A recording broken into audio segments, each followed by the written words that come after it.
Hello बच्चों, good evening. कैसे हैं आप सभी लोग? आई होप आप सभी अच्छे होंगे। तो बच्चों, लास्ट क्लास में हम लोगों ने जो चैप्टर स्टार्ट किया था वो था हिस्ट्री का। और जो चैप्टर हम पढ़ रहे थे उसका नाम है the making of regional culture. ठीक है, और चैप्टर नंबर 7 है।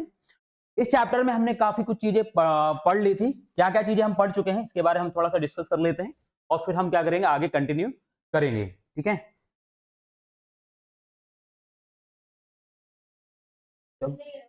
हाँ, चलो चलो। ठीक है, तो देखो हम लोगों ने कहा था कि इस चैप्टर के अंदर हमें पढ़ना क्या क्या है, तो हम टॉपिक्स बता दे पहले। The Cheras and the development of Malayalam. Last class में हमने ये पढ़ लिया था, है ना? पढ़ा था कि नहीं पढ़ा था?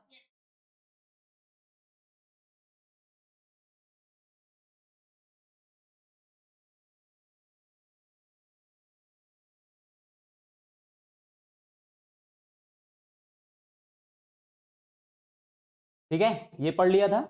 फिर rulers and religious traditions, the Jagannath cult के बारे में मैंने बताया था। बहुत डिटेल से मैंने बताया था इसके बारे में, है ना? क्लास देख लेना जरूर, निम्सा। ठीक है, और कोई डाउट होता है तो पूछ लेना। ठीक है, नहीं अगर कोई और प्रॉब्लम होती तो फिर एक दिन और पढ़ा ही देंगे। ठीक है, कोई दिक्कत। The Rajput and traditions of heroism, ये भी मैंने पढ़ा दिया था। ठीक है, फिर आज हम यहां से शुरू करेंगे beyond regional frontier, the story of Kathak के बारे में समझेंगे। ये क्लासिकल डांस है, इसके बारे में समझेंगे। और साथ में ही और भी जो क्लासिकल डांस है, जैसे कि अभी अगर हम बात करें प्रेजेंट में भारत में 9 क्लासिकल डांस है, तो हमने सिर्फ एक कथक की स्टोरी समझेंगे और साथ में और 9 क्लासिकल डांस है उनके बारे में सिर्फ जान लेंगे कि कहाँ का ये क्लासिकल डांस कहाँ का है, और मतलब कौन कौन सा है और किस रीजन का है। ठीक है, ये भी देख लेंगे। फिर हम देखेंगे पेंटिंग ऑफ पेट्रोनोस, यानी इसमें हम मिनिएचर्स के बारे में समझेंगे। मिनिएचर्स को अगर हम बात करें, अभी हम पढ़ाएंगे, ये बहुत इंपॉर्टेंट है। ठीक है, इसके बारे में हम डिस्कस करेंगे। अब क्लोजर लुक बंगाल के बारे में समझेंगे। बंगाल जो है भारत का जो एक आज स्टेट है, इसके बारे में समझेंगे। और यहाँ मेनली हमें ये समझना है कि यहाँ पर जो लैंग्वेज जो बंगाली है वो कैसे डेवलप हुई। ठीक है, और यहाँ पर जो टेम्पल्स हैं और जो वहां पर पीर के जो चीजें हैं वो चीजें हम देखेंगे। और यहाँ का जो फूड फूड है, जैसे यहाँ पर राइस और फिश खाते हैं लोग, तो इसके बारे में हम डिस्कस करेंगे। ठीक है ना? The growth of a regional language, जैसे मैंने बताया, इसमें देखो पॉइंट कौन कौन से हैं। तो पीर and temples and fish and food, तो ये बंगाल के अंदर ही आएंगे। और ये तीनों फिर ये का एंड हो जाएगा चैप्टर। ठीक है, तो अब हम आगे बढ़ते हैं। पिछली क्लासेस से कोई डाउट है किसी को, कोई प्रॉब्लम, कोई समस्या नहीं है? नमीसा कुछ पूछना हो तो पूछ सकते हो।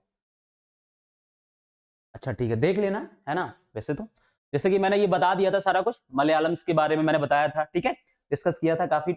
फिर मैंने ये क्या है, इंस्क्रिप्शंस है जो उनका मलयालम लैंग्वेज में है। ठीक है, और ये इंस्क्रिप्शन जो है वो चेरा डायनेस्टी का है। ठीक है, इसके बारे में मैंने बता दिया था। ठीक है, rulers and religious tradition, Jagannath cult के बारे में मैंने बहुत अच्छे से बताया, बहुत डिटेल से उसको देख लेना। ठीक है, ये सारी चीजें मैंने डिस्कस कर ली थी। फिर the Rajput and tradition of heroism के बारे में मैंने डिस्कस कर लिया था, इनके रीजन के बारे में मैं बताया था। ठीक है ना? मैंने और इसी के साथ में मैंने सती एंड जोहर का डिफरेंस क्या होता है ये भी मैंने इस क्लास में बताया था। सती एंड जोहर दोनों में डिफरेंस क्या होता है, तो क्लास में मैंने वो भी बताया था। ठीक है, ये कौन है, तो ये पृथ्वीराज चौहान जी हैं और ये महाराणा प्रताप जी हैं। एक 12th सेंचुरी के एडी के हैं और एक 16th सेंचुरी एडी के हैं। ठीक है ना? तो दोनों में डिफरेंस है। क्लियर है बात? फिर ये कौन है, तो पद्मावती जी हैं, जिनके बारे जिनसे रिलेटेड क्या है मैंने स्टोरी बताई थी। ठीक है ना? फिर beyond regional frontiers, the story of Kathak. अब इसके बारे में समझेंगे। देखो सबसे पहले समझा बियॉन्ड रीजनल फ्रंटियर्स, यानी किसी एक रीजन से बिलोंग नहीं कर रहा ये अगर देखा जाए तो नॉर्थ इंडिया एक रीजन है। उस नॉर्थ इंडिया रीजन में क्या है, पूरे रीजन में क्या आप देखोगे, कथक आपको क्या है, एक डांस फॉर्म दिख जाएगा। ठीक है, क्लासिकल डांस है जो आपको लगभग पूरे नॉर्थ इंडिया में आपको दिखेगा।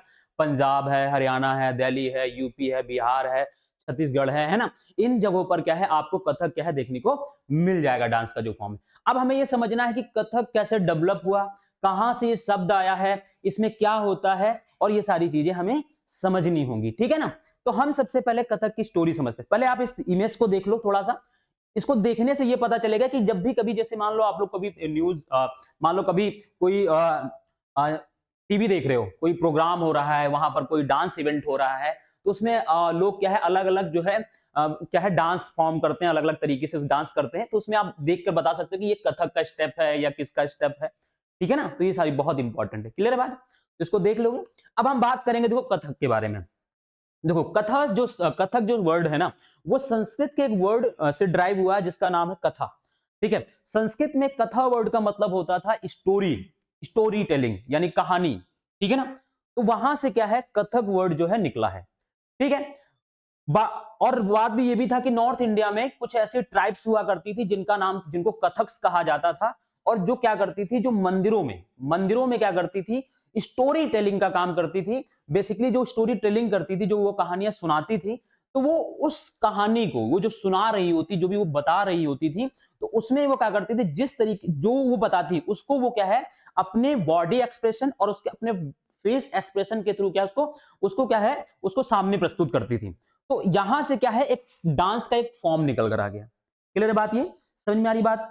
तो मैंने कहा कि कथक क्या है, एक वहां पर ट्राइब थी नॉर्थ इंडिया में, जो बेसिकली क्या होती थी, जो वहां के टेम्पल्स में क्या करती थी, जो स्टोरी टेलिंग का काम करती थी, जो कहानियां सुनाती थी। और वो कहानियां जब सुनाती थी, तो वो उस कहानी को अपनी बॉडी लैंग्वेज और फेस एक्सप्रेशन से क्या है, उसको शो करती थी। ठीक है ना, और वहीं से क्या है, एक डांस का फॉर्म निकल कर आ गया, जिसे हम क्या कर रहे हैं, कथक कह रहे हैं। ठीक है ना, क्लियर है बात? बाद में ये जो डांस का फॉर्म है, धीरे धीरे पूरे इंडिया में क्या है, स्प्रेड होने लगा, यानी फैलने लगा। तो कैसे फैला है, तो इसको भी समझो।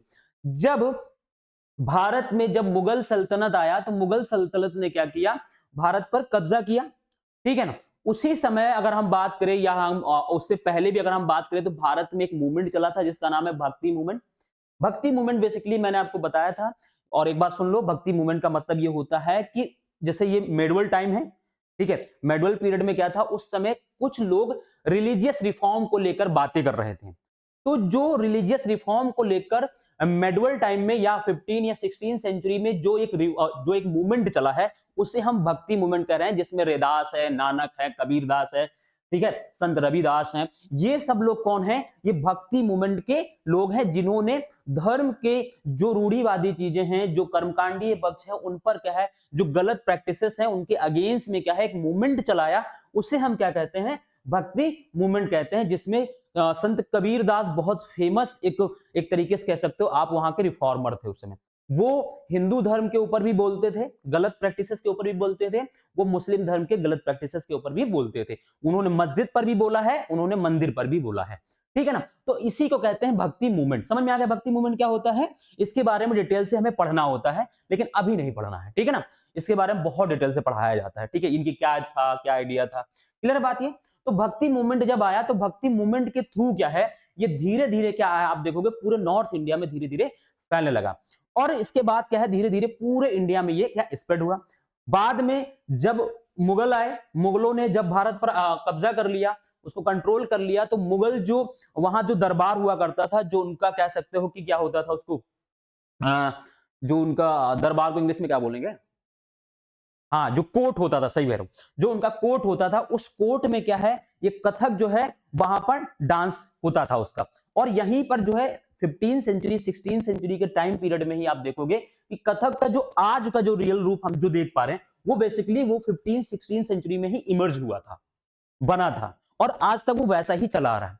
मुगल सल्तनत के बाद धीरे धीरे क्या है, अदर कंट्री जो भी रीजनल जो भी हमारे यहाँ कोर्ट्स दरबार किंग्स हुआ करते थे, उनके कोर्ट्स में भी क्या है, ये क्या है, धीरे धीरे क्या है, ये आपको देखने को मिलेगा। क्लियर है बात ये, समझ में आ रही बात ये? तो इस तरीके से आप देखोगे कि धीरे धीरे ये पूरे नॉर्थ इंडिया से लेकर साउथ इंडिया तक क्या है, आपको कथक क्या है, धीरे धीरे ये फॉर्म्स होने लगे। कोर्ट्स में, राजाओं के कोर्ट्स में क्या है, वहां पर ये डांस होने लगा। ठीक है, क्लियर है बात ये, बात समझ में आ गई? तो चलो अब हम पढ़ा देते हैं थोड़ा सा। देखो, the term Kathak is derived from katha, a word use in Sanskrit and other language for story. तो मैंने बताया इसका मतलब क्या होता है, संस्कृत में कहानी होता है। ठीक है ना, फिर देखो, the Kathaks were originally a caste of story teller in temples of north India. ठीक है, ये भी बता दी मैंने। फिर देखो, it began evolving into a distinct mode of dance in 15 and 16 century with the spirit of the Bhakti movement. Bhakti movement मैंने बताया, ये एक रिलीजियस रिफॉर्म है, एक तरीके से कह सकते हो। ठीक है ना, सॉरी।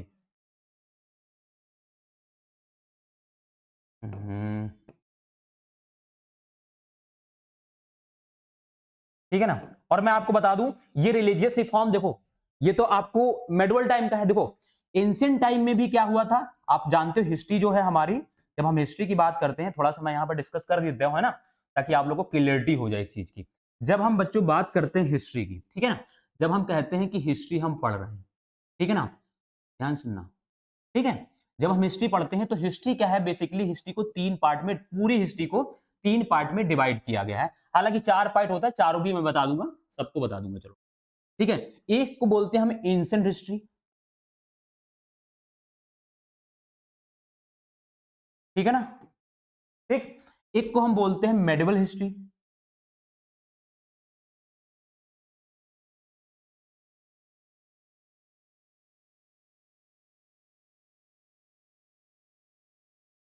और एक होता है मॉडर्न हिस्ट्री।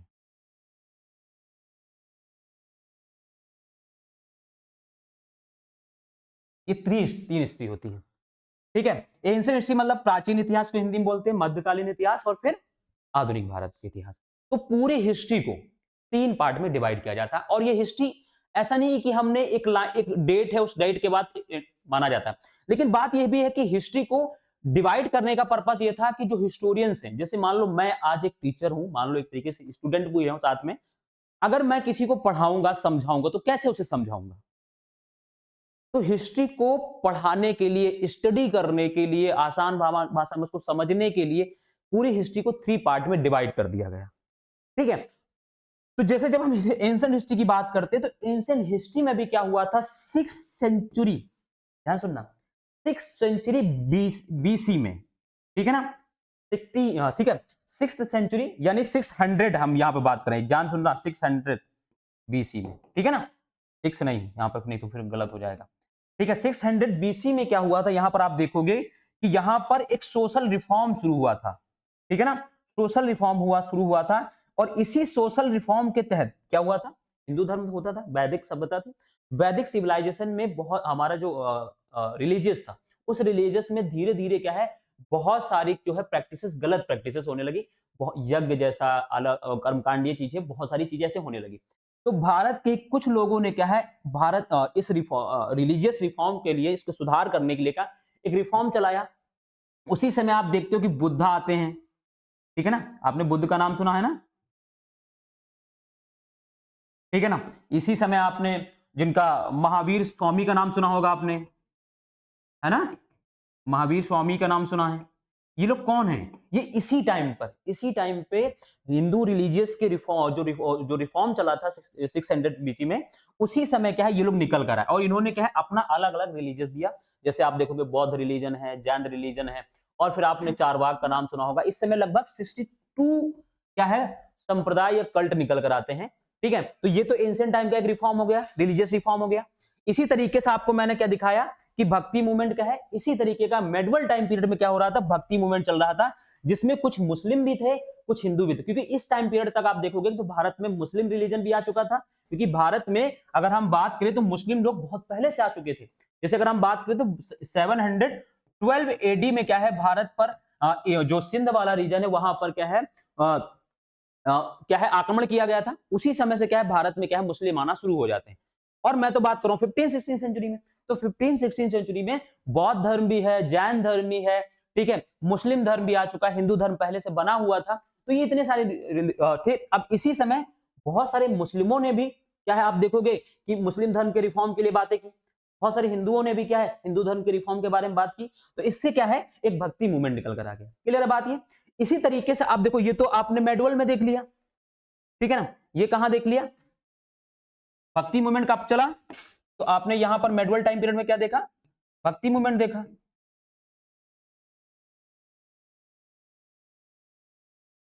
ठीक है ना।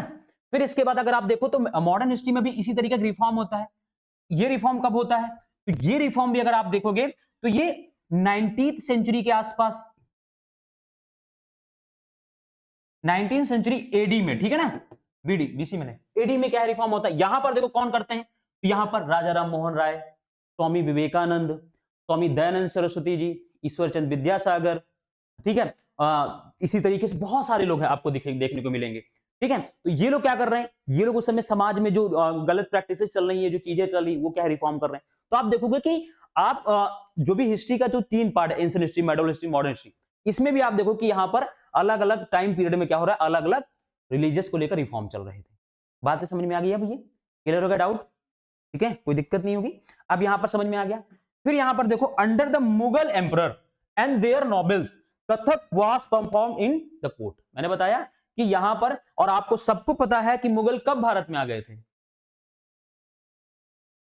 अजीसा बताओ।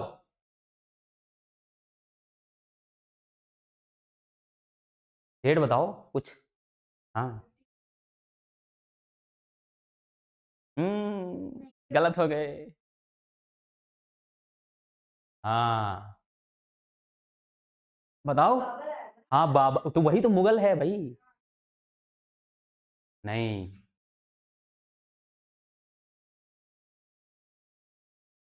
एडी। ठीक है ना। पास नहीं, बहुत दूर होता है। ठीक है, यहां पर देखो, बाबर ने क्या किया था। बाबर ने भारत में एक शासक था, जो कौन सा शासक था, लोधी वंश का, लोधी डायनेस्टी का एक शासक हुआ करता, जिसका नाम था इब्राहिम लोधी। क्या नाम था?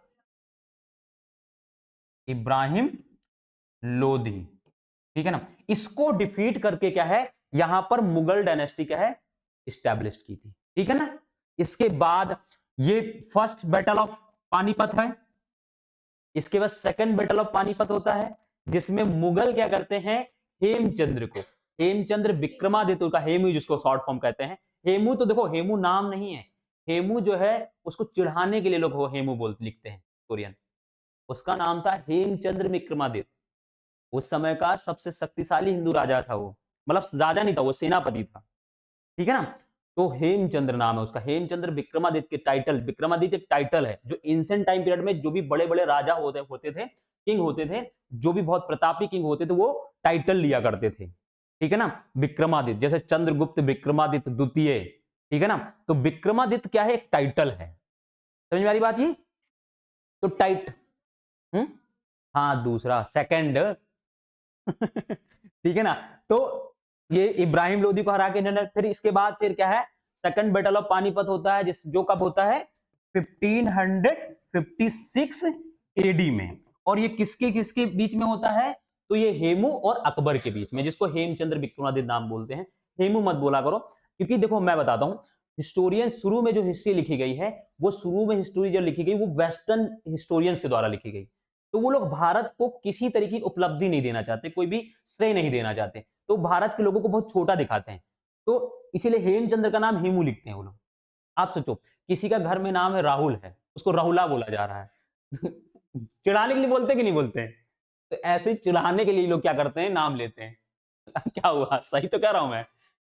जैसे यहाँ पे सम्राट नाम है, सम्राट को तो नाम बिगाड़ ही नहीं पाएंगे, क्योंकि क्या लगाओगे आगे पीछे, कुछ भी नहीं, है ना। सम्राज्ञी। हाँ सम्राटी। अब देखो, चिढ़ाने के लिए बोला जा रहा है कि नहीं बोला जा रहा? ये चीज है, ठीक है, समझ आई? हाँ। हाँ, मुझे पता है उसके 32 नाम। चलो, आगे बात समझ में, ठीक है, क्लियर है बात, चलो आगे बढ़ते हैं।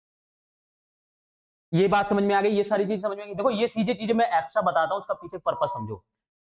जैसे आज आप मुझसे, पता है, आप बहुत सही समय मिले हो 7th क्लास में।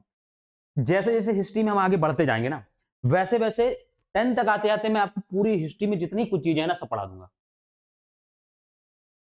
अभी बताने को तो मैं बहुत कुछ अभी बता दूं, लेकिन फिर सोचता हूं कि अभी जरूरत नहीं है। आगे 8th में आएंगे तो कुछ चीजें और एक्स्ट्रा बता दूंगा, 9th में और एक्स्ट्रा, 10th तक आते आते आपको लगभग पूरी हिस्ट्री आ रही होगी। समझ रहे हो बात को ना?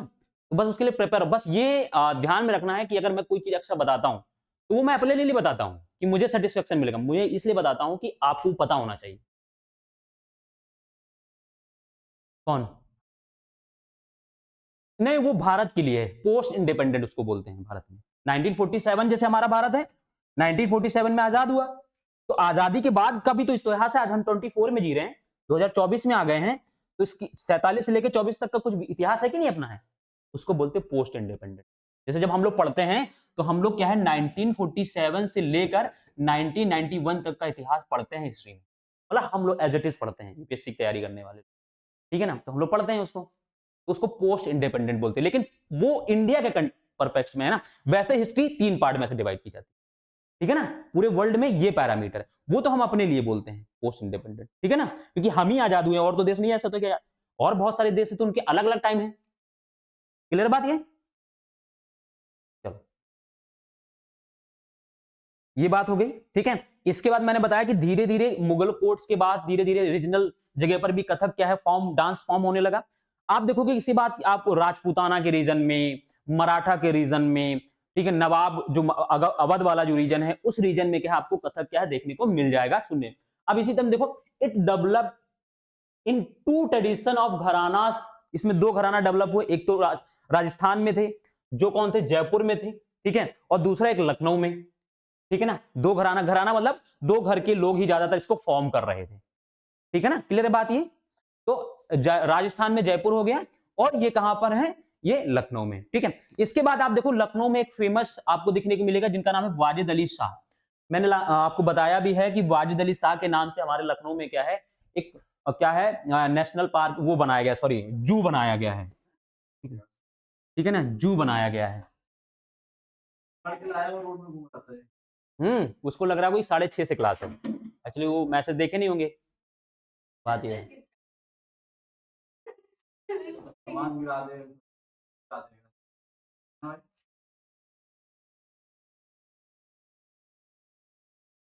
अरे ठीक है, कोई दिक्कत, ठीक है ना। तो वाजिद अली शाह की जब हम बात करते हैं, ठीक है, तो ध्यान सुनो क्या, अरे इनके नाम से एक्चुअली लखनऊ में जो है एक जू बना है वाजिद अली शाह के नाम से, वो मैंने बता रहा था, ठीक है। दूसरी बात समझो, वाजिद अली शाह जो थे ना अवध के लास्ट नवाब थे, अंतिम नवाब थे, क्या,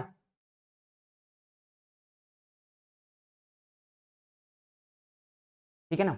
तो समझ में आई, जू बना है। फिर मैंने बताया कि वाजिद अली शाह जो थे वो जैसे अवध था, अवध में नवाब हुआ करते थे, तो उसमें अवध एक तरीके से कह लो एक डायनेस्टी होती थी, ठीक है, एक वंश डायनेस्टी थी, उसके अंदर जो लोग रूल करते थे उनको नवाब कहा जाता था, ठीक है। जैसे लखनऊ को आज भी कहा जाता है नवाबों के शहर कहा जाता ना। जब आप लखनऊ में एंटर करते हो तो लखनऊ के हर एंटर करने वाले पॉइंट पे आपको लिखा होगा नवाबों के शहर लखनऊ में आपका हार्दिक स्वागत है, ऐसे लिखा होता है। जब मैं जाता हूं तो मैं देखकर खुश हो जाता हूं ठीक है,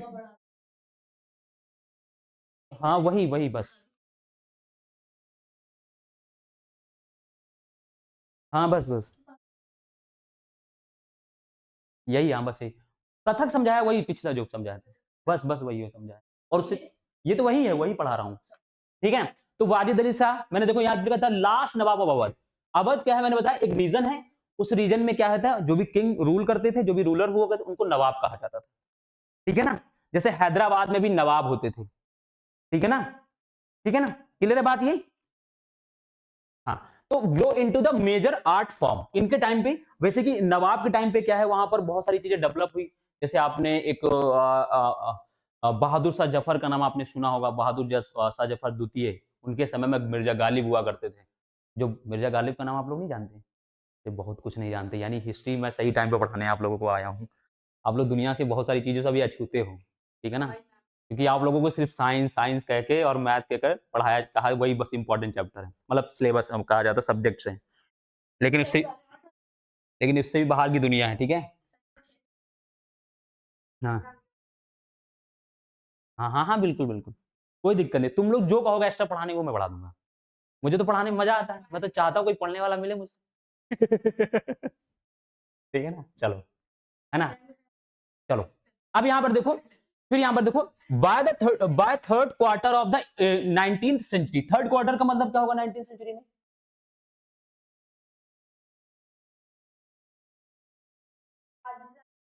हम्म, ना ना ना, देखो 19th सेंचुरी का मतलब होगा 800, ठीक है। अब 800 में थर्ड, देखो थर्ड क्वार्टर का मतलब क्या होगा, third quarter of 19, third quarter का मतलब, क्वार्टर मतलब क्या होता है, 10 मतलब क्या होता है, थर्ड क्या होगा बताओ, डेकेड बोलते हैं इसको, और 25 को क्या बोलते हैं, क्वार्टर बोलते हैं, तो थर्ड क्वार्टर का क्या मतलब हो जाएगा, समझ में आ रही बात ये, 10 को डेकेड बोलते हैं, ठीक है ना। और अगर मिड लिखा हो, हाफ लिखा हो तो उसको 50, ठीक है ना, और क्वार्टर जैसे मिड लिखा हो, जैसे मान लो मिड 19 सेंचुरी यहां पे लिखा हो, मान लो यहां पे लिखा हो मिड 19 सेंचुरी, ठीक है, ऐसे लिखा हो 19th सेंचुरी, ठीक है, तो इसका क्या मतलब होगा, इसका मतलब होगा 1850s,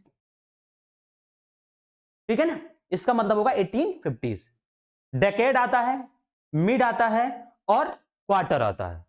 ये तीनों समझ में। डेकेड अगर लिखा हो तो 10 साल का मतलब होगा, डेकेड मतलब 10 ईयर्स, और मिड का मतलब या हाफ या मिड लिखा हो तो 15 50 यानी, और क्वार्टर लिखा हो तो 25। अब थर्ड क्वार्टर लिखा है तो फिर क्या हो जाएगा 75। ठीक है ना, क्लियर बात, ये इतनी चीजें समझ में आ गई। It was formally established as a dance form in the adjoining areas of present day, जैसे पंजाब हरियाणा, मैंने बताया लगभग पूरे नॉर्थ इंडिया में आपको क्या है दिखने को मिलेगा कथक। ठीक है ना, क्लियर बात यहां पर, क्लियर बात ये। ठीक, अब देखो यहां पर मैंने क्या कहा था कि एक तो हम कथक के बारे में जाएंगे, ये आपके एनसीईआरटी में नहीं था, लेकिन मैंने ये क्यों दिया ताकि आपको पता हो, आप क्लास में जाके हवाबाजी कर सको।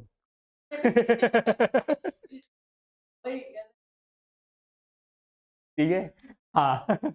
ठीक है, चलो, समझ रहे हो, मतलब आप जैसे बच्चे होते हैं ना भाई, क्लासिकल डांस ठीक है हमको पता है, कौन कथक ठीक है पता है, कितने, हाँ सो वही मैंने कहा हवाबाजी। वही इसी को हवाबाजी कहते हैं।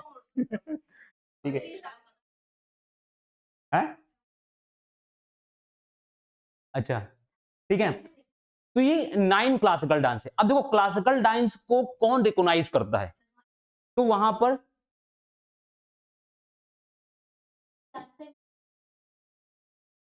ठीक है ना, ठीक है, तो यहां पर एक चीज समझना कि कौन सी ऐसी इंस्टीट्यूशन है भारत में या कौन सी मिनिस्ट्री है जो किसी भी डांस को ये कह सकती है कि वो क्लासिकल डांस है। तो यहां पर समझने, एक तो एकेडमी है जिसका क्या नाम है, संगीत नाटक एकेडमी, और दूसरी मिनिस्ट्री क्या, कल्चरल मिनिस्ट्री है। ठीक है ना, मिनिस्ट्री ऑफ कल्चर, ये दो क्या है, एक मिनिस्ट्री और एक एकेडमी है, ये दोनों मिलकर क्या है डिसाइड करते हैं कि कौन क्लासिकल डांस हो सकता है कौन नहीं होगा। बहुत सारे और लोग और डांस क्या है लाइन में लगे हुए हैं पीछे से कि हमें भी क्लासिकल डांस का दर्जा दे दो, क्योंकि जब क्लासिकल डांस का उसको दर्जा दिया जाता है तो फिर वो एक उसका एक अलग ऑरा हो जाता है। ठीक है ना, समझ रहे हो ना, आप भाई कह दो कि एक किसी को पद्म पुरस्कार दे रहे हो, पद्मश्री दे रहे हो, और एक को भारत रत्न मिल रहा हो, तो कितना डिफरेंस है भाई, भारत रत्न और उसमें बहुत डिफरेंस है कि नहीं।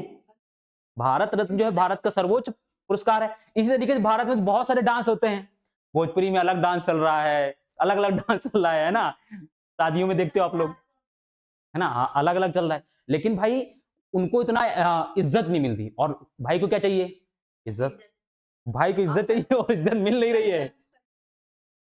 अच्छा, हाँ। चलो अपनी कहानी थोड़ी देर बंद रखो भाई, इधर आ जाओ।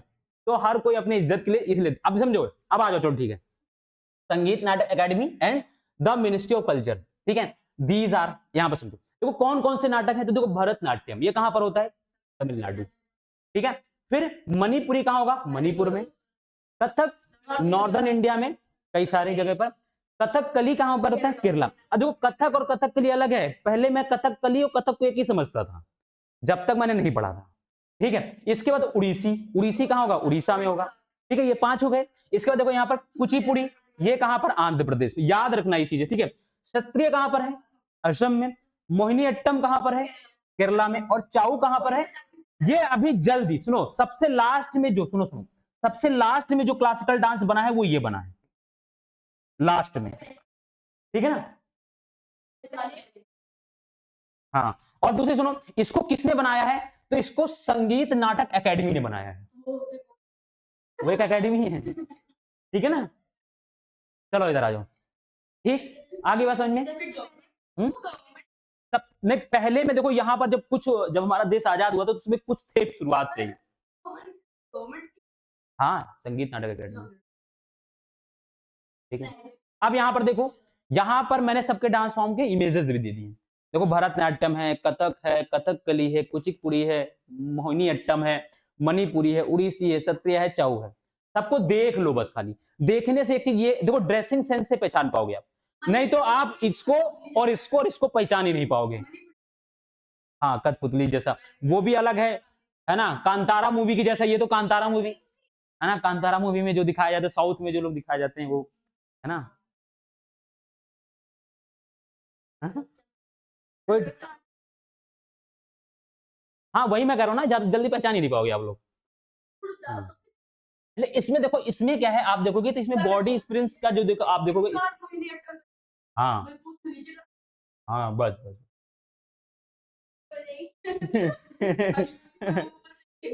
चलो अच्छा, ठीक है आगे बढ़े। चलो अब देखो, painting for Petros the tradition of miniatures. अब देखो सबसे पहले समझो, ध्यान सुनते चलो। देखो हंसी मजाक अपनी जगह है, लेकिन क्लास को सीरियस जितनी ज्यादा अच्छे सुनोगे, वो तुम्हारे लिए क्लास उतनी फ्रूटफुल होगी। और तुम्हें बता दूं, क्लास में जितना ज्यादा मौका आप मुझे बोलने को दोगे, क्लास उतनी ही फ्रूटफुल होगी आपके लिए। क्योंकि मैं डिस्टर्ब रहूंगा अगर मैं कम बोलूंगा, तो फिर मैं जो बताना चाहूंगा एक्स्ट्रा। और तुमको एक चीज बता दूं, मैं कभी भी रट कर नहीं आता हूं।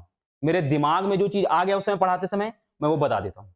और अगर मान लो मजाक मस्ती में निकल गया, तो फिर वो निकल जाता है। क्योंकि अब यहां तो है नहीं कि मैं पीपीटी में लिख कर लेकर हर चीज लाया हूं, उसको बोलता चला जाऊंगा और उसको पढ़ता जाऊंगा, समझा नहीं, ऐसा नहीं होता।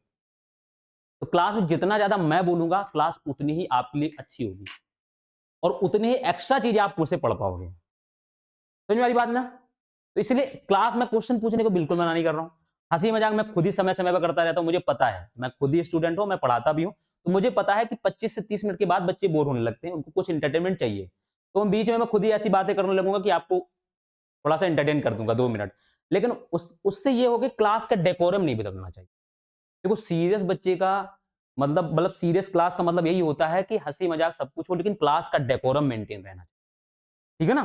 तो वो चीजें बनी रहनी चाहिए। क्वेश्चन कैसा भी पूछोगे, मैं क्वेश्चन पूछने कभी मना नहीं करता, मैं हर एक क्वेश्चन को एंटरटेन करता हूं। मैं टीचर हूं, तो मुझे बल्कि मुझे क्वेश्चन पूछने के लिए बच्चों को और ज्यादा बढ़ावा देना है, दबाना नहीं है उसको कि नहीं तुम क्वेश्चन नहीं पूछ सकते। This is not your right. Question सिर्फ टीचर का राइट, सिर्फ ये क्वेश्चन पूछने किसका राइट है?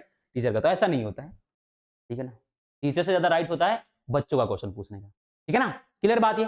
तो चलो अब हम पढ़ते हैं मिनिएचर्स के बारे में। सबसे पहले देखो, सबसे पहले काम करो, इस पेंटिंग को देख लो। इस पेंटिंग को देखकर आप कुछ चीजें बताओ, क्या हो रहा है यहाँ पे? लड़ाई हो रही है। लेकिन इस लड़ाई को तो छोड़ दो, लेकिन इस पेंटिंग में और कुछ ढूंढो। ढूंढने का सेंस जैसे है, जैसे अब देखो, देखो मैं आपका यही नजरिया बदलना है। बिल्कुल, देखो क्या है, जब हम पेंटिंग देख रहे हैं, तो हमें ये देखना होगा सबसे पहले कि वो जो पेंटिंग है, वो किस पर की जा रही है, किस चीज से की जा रही है, क्या कलर यूज किए जा रहे हैं। ये सब चीजें बहुत इंपॉर्टेंट होती। देखो मैं आपको बता दूं, नॉर्मल लोगों के लिए पेंटिंग होगी, लेकिन हिस्ट्री की टीचर या स्टूडेंट के लिए क्या होगा? ये एक रिसोर्स होगा, हिस्ट्री जानने का एक रिसोर्स होगा। जब लोग देखो, नॉर्मल लोग जब किला घूमने जाते हैं, फोर्ट घूमने जाते हैं, तो वो सिर्फ फोटो सेल्फी खिंचवाने जाते हैं कि मेरी एक सेल्फी अच्छी आ जाए। मैं गया था अभी जल्दी, मैं अपना नहीं बता रहा हूं, मैं दूसरे का बता रहा हूं। अभी जल्दी मैं भी गया था, लेकिन मैं अपना नहीं बता। लोग गएंगे तो डालेंगे, स्टोरी डाल देंगे, मैं अभी गया था झांसी के रानी के फोर्ट पर, और वहां पर ये वो। तो वो फोर्ट को देखने जाएगा और मजे लेने। मगर जो हिस्टोरियन होगा, वो क्या देखेगा? वो उसमें हर एक चीज के बारे में स्टडी करेगा, हर एक चीज को देख कर ये देखेगा कि हाँ यार ये चीज होती थी।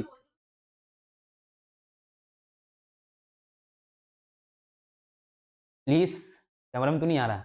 इन सब चीजों के बारे में यहाँ पे बिल्कुल ना डिस्कस करें, क्योंकि वो जो चीजें सरकार नहीं शो कर रही है, वो मैं क्यों जानू जाने के। हाँ हाँ, बंद कर रखिए। देखो बहुत सारी चीजें ऐसी हैं कि देखो अभी भी ऐसा माना जाता है, देखो किला फोर्ट में ऐसा माना जाता है बहुत सारे, कि वहां पर क्या है, कुछ पुरानी चीजें हैं जो रखी हुई हैं, जिन जिन पे अगर बाहर के लोग जाएंगे तो वो डिस्ट्रॉय हो जाएगा। रीजन बीइंग ये है कि वो अभी भी हिस्ट्री राइटिंग के लिए एक इंपॉर्टेंट सोर्स है। अगर वहां पर आम लोग जाएंगे तो वो सोर्स क्या है, खराब हो जाएगा, या उसमें कुछ चेंजेस हो जाएंगे, जिसकी वजह से हम जो सही सही स्टोरी जानना चाहते हैं, जो हिस्ट्री सॉरी जानना चाहते हैं, वो हमें नहीं मिलेगा जानने को। कहाँ? अरे अभी तो बहुत कुछ पता करना है बाकी भैया। अभी जो हम लोग आप लोगों ने इंडस वैली सिविलाइजेशन पढ़ा है, के बारे में जानते हो आप लोग? इंडस वैली सिविलाइजेशन की जो वहां पर जो लिपि है, जो वहां पर जितनी भी चीजें लिखी, रिटर्न फॉर्म में लिखी, उसको आज तक कोई पढ़ नहीं पाया है। तो सोचो अगर उसकी जो उसकी लिपि है या जो उसकी राइटिंग है, अगर उसको लोग पढ़ लेंगे, तो उसका और हिस्ट्री हम लिख पाएंगे। अभी सिर्फ हम क्या करते हैं, आर्कियोलॉजिकल जो सोर्स होते हैं, उनको उनके बिहाफ पर हम सिर्फ अभी क्या कर रहे हैं, हिस्ट्री राइटिंग कर रहे हैं। किसकी? इंडस वैली सिविलाइजेशन की। इसलिए इसको प्रोटो हिस्ट्री कहा जाता है। वहां पर हमें लिटरेचर तो है, लिखी हुई सामग्रियां मिली हुई हैं, रिटर्न फॉर्म में चीजें दिख रही हैं, लेकिन उसकी जो लिपि है, जो उसके राइटिंग है, उसको कोई अभी तक पढ़ नहीं पाया है। वो बेसिकली क्या, वो कुछ सिंबल बनाते थे, ठीक है ना? जैसे मान लो उन्होंने ऐसे बना दिया, बीच में ऐसे कर दिया, अब इसका कुछ मीनिंग है, लेकिन इसकी मीनिंग को हम आज तक कोई डिकोड ही नहीं कर पा रहा। जैसे जैसे जो अशोक हैं, जो अशोका सम्राट, जो चंद्रगुप्त मौर्य जो एम्पायर है, मौर्य एम्पायर में अशोक थे। अशोकों ने बहुत सारे इंस्क्रिप्शन लिखवाए, उन बौद्ध रिलीजन के अकॉर्डिंग कहा जाता है, बौद्ध टेक्स्ट बुक के अकॉर्डिंग कहा जाता है, उन्होंने 1,80,000, समझ रहे हो, उन्होंने इंस्क्रिप्शन लिखवाए। अब जेम्स प्रिंसेस ने पहली बार अशोक के जो है इंस्क्रिप्शन को पढ़ना जाना, वो पढ़ पाए। अगर सोचो जेम्स प्रिंसेप उनके चीजों को, उनके क्या कहते हैं, उनके इंस्क्रिप्शन को नहीं पढ़ पाते, तो एग्जैक्टली मौर्य एम्पायर कितना बड़ा था कोई नहीं जान पाता, क्योंकि मौर्य एम्पायर की जो बाउंड्रीज पता चलती है तो वो उसके इंस्क्रिप्शन से ही पता चलती है, क्योंकि उनके इंस्क्रिप्शन बाउंड्री जहां जहां लास्ट में जो इंस्क्रिप्शन मिला, ऐसा माना जाएगा कि वहां तक उनकी एम्पायर है। तो उस इंस्क्रिप्शन को पढ़कर ही क्या है, मौर्य एम्पायर के जो एक्सपेंशन है, जो उसका एरिया है, उसको पता चल पाया। तो सोचो कितना इंपॉर्टेंट होता है हिस्ट्री राइटिंग के लिए। तो अभी तक सोचो अगर हम इंडस वैली सिविलाइजेशन के जो लिटरेचर है या जो चीजें जो रिटन फॉर्म में भी चीजें मिल रही हैं, जैसे वहां पर एक साइन बोर्ड मिला है, धौलावीरा में एक साइन बोर्ड मिला है। साइन बोर्ड का मतलब ये होता है कि जैसे आप कहीं जा रहे होते हो तो लिखा होता है कि अयोध्या यहां से फला किलोमीटर दूर है, लिखा होता है ना, 10 किलोमीटर दूर, 50 किलोमीटर दूर, उस जो वो बोर्ड होता है उसको साइन बोर्ड बोलते हैं। तो ऐसे ही धौलावीरा से एक साइन बोर्ड मिला है, उस पर कुछ चीजें लिखी हुई हैं, कुछ सिंबल बने हुए हैं। अब उसको आज तक कोई पढ़ ही नहीं पाया। अब वही तो, अगर सोचो अगर वो खुले में ऐसा रख दिया जाए हर कोई जाने आने के, तो दो चार पता चोरी करके जेब में रख के लेके चले जाएंगे, होगा कि नहीं होगा? तो फिर हिस्ट्री राइटिंग नहीं पढ़नी आती ना, बहुत सारे हिस्ट्री उसको, तो ऐसा तो नहीं कि भारत के लोग ही उसको पढ़ रहे हैं, दुनिया के जितने भी आर्कियोलॉजिस्ट हैं वो सब उस पर रिसर्च कर रहे हैं, लेकिन आज तक अभी तक कोई नहीं पढ़ पाया। भविष्य में हाँ वही चीज है ना, डिकॉर्ड, जैसे अब वही चीज है ना, जैसे अशोक के इंस्क्रिप्शन थे, शुरुआत में किसी को नहीं पता था, बाद में जेम्स प्रिंसेप नामक एक हिस्टोरियंस ने उनको पढ़ा, आर्कियोलॉजिस्ट ने, बाद में उनके बारे में हम लोग जान पाए। तो वो चीजें हैं। नहीं तो देखो वो एक्चुअली क्या, एक स्टडी होती है, वो लॉन्ग टर्म की स्टडी की जाती है, उसका कुछ मीनिंग निकाला जाता है, और जब हर जगह पर एक ही मीनिंग सेट होती जाती है, फिर उसको हम उस हिसाब से क्या है उसको सही मान लेते हैं। देखो स्टडी का मतलब देखो समझो, जब हम किसी भी फेस की हिस्ट्री स्टडी करते हैं तो उसके लिए हम दो तरीके के रिसोर्स को बेस बनाते हैं, एक को बोलते हैं आर्कियोलॉजिकल रिसोर्स और एक को बोलते हैं लिटरेचरी रिसोर्स। लिटरेचर का मतलब होता है कि जैसे मान लो मौर्य एम्पायर है, तो मौर्य एम्पायर के समय पर जो वहां के जो पुरोहित थे या जिनको सेनापति भी कह सकते हो, जो चाणक्य थे, चाणक्य ने उस समय क्या है अर्थशास्त्र नामक एक बुक लिखी, जिनमें क्या है अशोका और चंद्रगुप्त मौर्य के टाइम पीरियड के प्रशासन के बारे में उन्होंने एडमिनिस्ट्रेशन के बारे में लिखा। अब आप सोचो कि जैसे मान लो हमने क्या किया, उनके वो बुक तो है ना हमारे पास रिटन फॉर्म में, अब वो तो संस्कृत भाषा में, तो संस्कृत तो लोग जान रहे थे, तो उसको उन्होंने लिखा संस्कृत लिपि भाषा, ब्राह्मी लिपि में, सॉरी, उसको लिखना पढ़ लिया।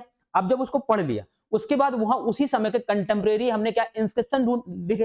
अब इंस्क्रिप्शन को जब पढ़ना शुरू किया तो जो चीजें लिटरेचर में लिखी हुई थी, जो है ना, वही चीजें इंस्क्रिप्शन में हमें मिल रही हैं, तो हम ये बोल देंगे ना कि भाई ये कंटेम्प्रेरी है दोनों चीजें, किसी एक चीज को आधार बनाकर हिस्ट्री नहीं लिखी जाती। सबसे पहला सोर्स होता है आर्कियोलॉजिकल सोर्स, क्योंकि आर्कियोलॉजिकल सोर्स कभी झूठ नहीं बोलता।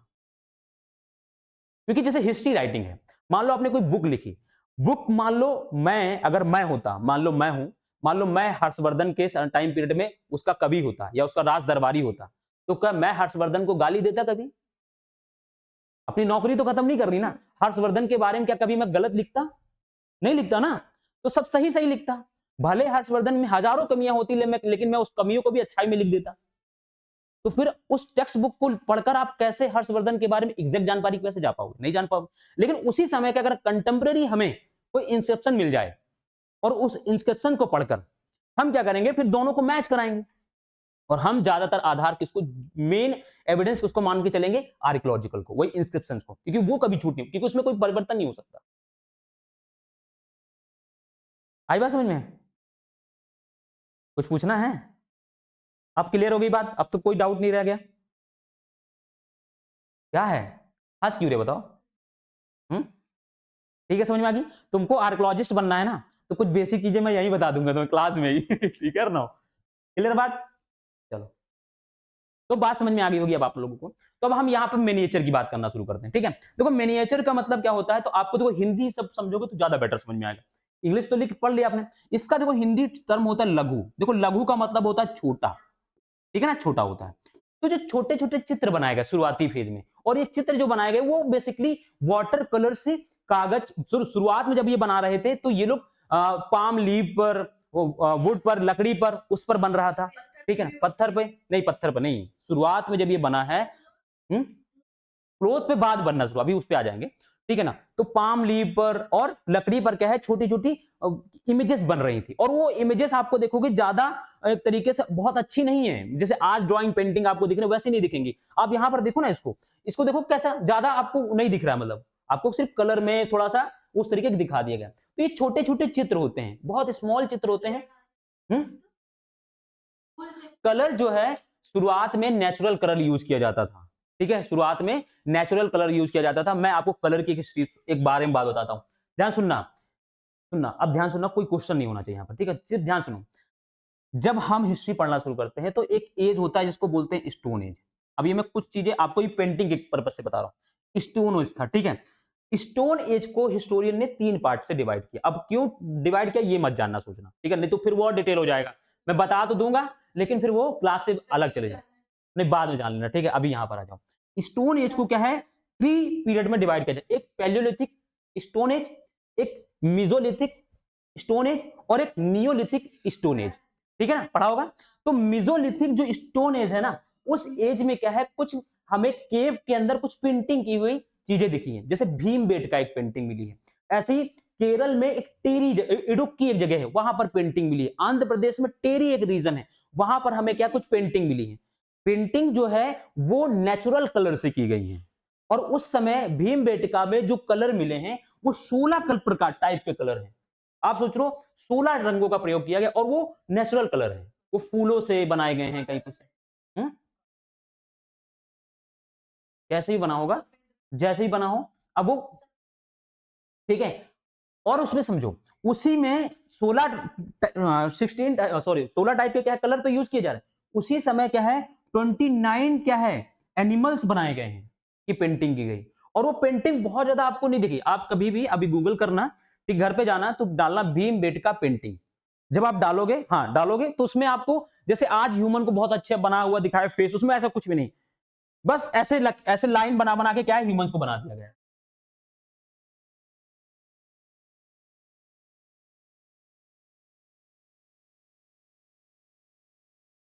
नहीं नहीं मिलेगी, बिल्कुल ओरिजिनल मिलेगी भीमबेटका। ऐसा थोड़ी ना है कि हिस्टोरियन जो चीजें हिस्ट्री की होती हैं वो आपको एग्जैक्ट पुरानी भी मिल जाएगी, नई भी मिल जाएगी, दोनों फॉर्म में। बताया ना मैंने, कलर से बनाते थे। हाँ, ब्रश रस नहीं होता था पहले, जैसे आप लोग ब्रश हैं वो आप किस लकड़ी से बनाते होंगे या किसी चीज से बनाते होंगे, कुछ तो करते होंगे, बना हुआ हमें मिला है। और मेसोलिथिक एज में जहां पर लोगों के पास रहने के लिए घर नहीं होता था, वो केव के अंदर रहते थे, उस केव के अंदर उन्होंने ड्राइंग की है। भीमबेटका एक केव है, एमपी में है ये, ठीक है ना, भोपाल से 60 किलोमीटर दूर है। हम्म, ठीक है ना। और भीमबेटका पेंटिंग में ही पहली बार वर्क डिवीजन के बारे में बताया गया। जैसे बोलते हैं ना कि फीमेल का ये काम है, मेल का ये काम है, इसको वर्क डिवीजन बोलते हैं। भीमबेटका की पेंटिंग से ही पहले पता चलता है कि इस समय भी वर्क डिवीजन था। क्यों? क्योंकि यहां पर जो मेल थे ना उनको हंटिंग करते दिखाया गया है, और जो फीमेल थी उनको फूड गैदरिंग करते दिखाया गया है।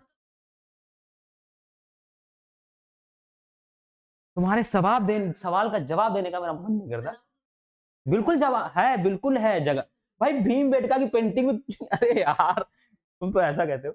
मैं ये कह रहा हूं कि भीमबेटका की पेंटिंग जो वहां केव है उसमें हर किसी को जाने का अलाउ है, लेकिन लेकिन जो पेंटिंग जो बनी है ना उसको कुछ ऐसे छू कर पता चले तो अपना कलर ना करके आ जाए, उसको वो करने से रोका गया है। अब तुम्हारे जैसे लोग जाएंगे, पता चल रहा है पेंटिंग है, ये अपना कलर लेके जाएंगे वहां ऐसे से कर देंगे, हो गया काम उसका। हाँ हाँ वही चीज है। तो तुम्हारे जैसे लोगों से बचाने के लिए उसको प्रिजर्व करने की जरूरत थी। आरोस, लो हो गया काम, हमें पता चल गया कि उस समय किसने पेंटिंग बनाई थी। बाय आरुष। पुनर्जन्म लेकर आए हैं, रीबर्थ इनका हुआ है। ठीक है, चलो अच्छा आ जाओ क्लास में, ठीक हो गया, चलो ठीक है। तो मिनिएचर, मिनिएचर के मैंने क्या बताया, ये छोटा स्मॉल पेंटिंग होती है। देखो miniature are small size paintings generally done in water colour on cloth और पेपर। ये पहले किस पे की जाती थी मैंने बताया, पाम लीफ पर और वुड्स पर, ठीक है। बाद में जब 11th सेंचुरी में, 11th सेंचुरी में ध्यान सुनना, 11th सेंचुरी एडी में 11वीं सेंचुरी एडी में क्या है, भारत में पेपर आया, उसके बाद पेपर में ये पेंटिंग होनी, ठीक है ना। तो यहां पर देखो क्या, देखो ये सब चीजें याद करने की जरूरत नहीं होती, जो तुम लोग ये रटते रहते हो, ध्यान सुनो बस खाली, ठीक है। Miniature were on palm leaves और वुड पर, मैंने बताया शुरुआत में होता था। अब देखो बाद में आप देखोगे, और ये देखो मिनिएचर सबसे ज्यादा डेवलप कब हुआ, तो ये डेवलप जो हुआ है ये मुगल टाइम पीरियड में बहुत ज्यादा डेवलप हुआ है।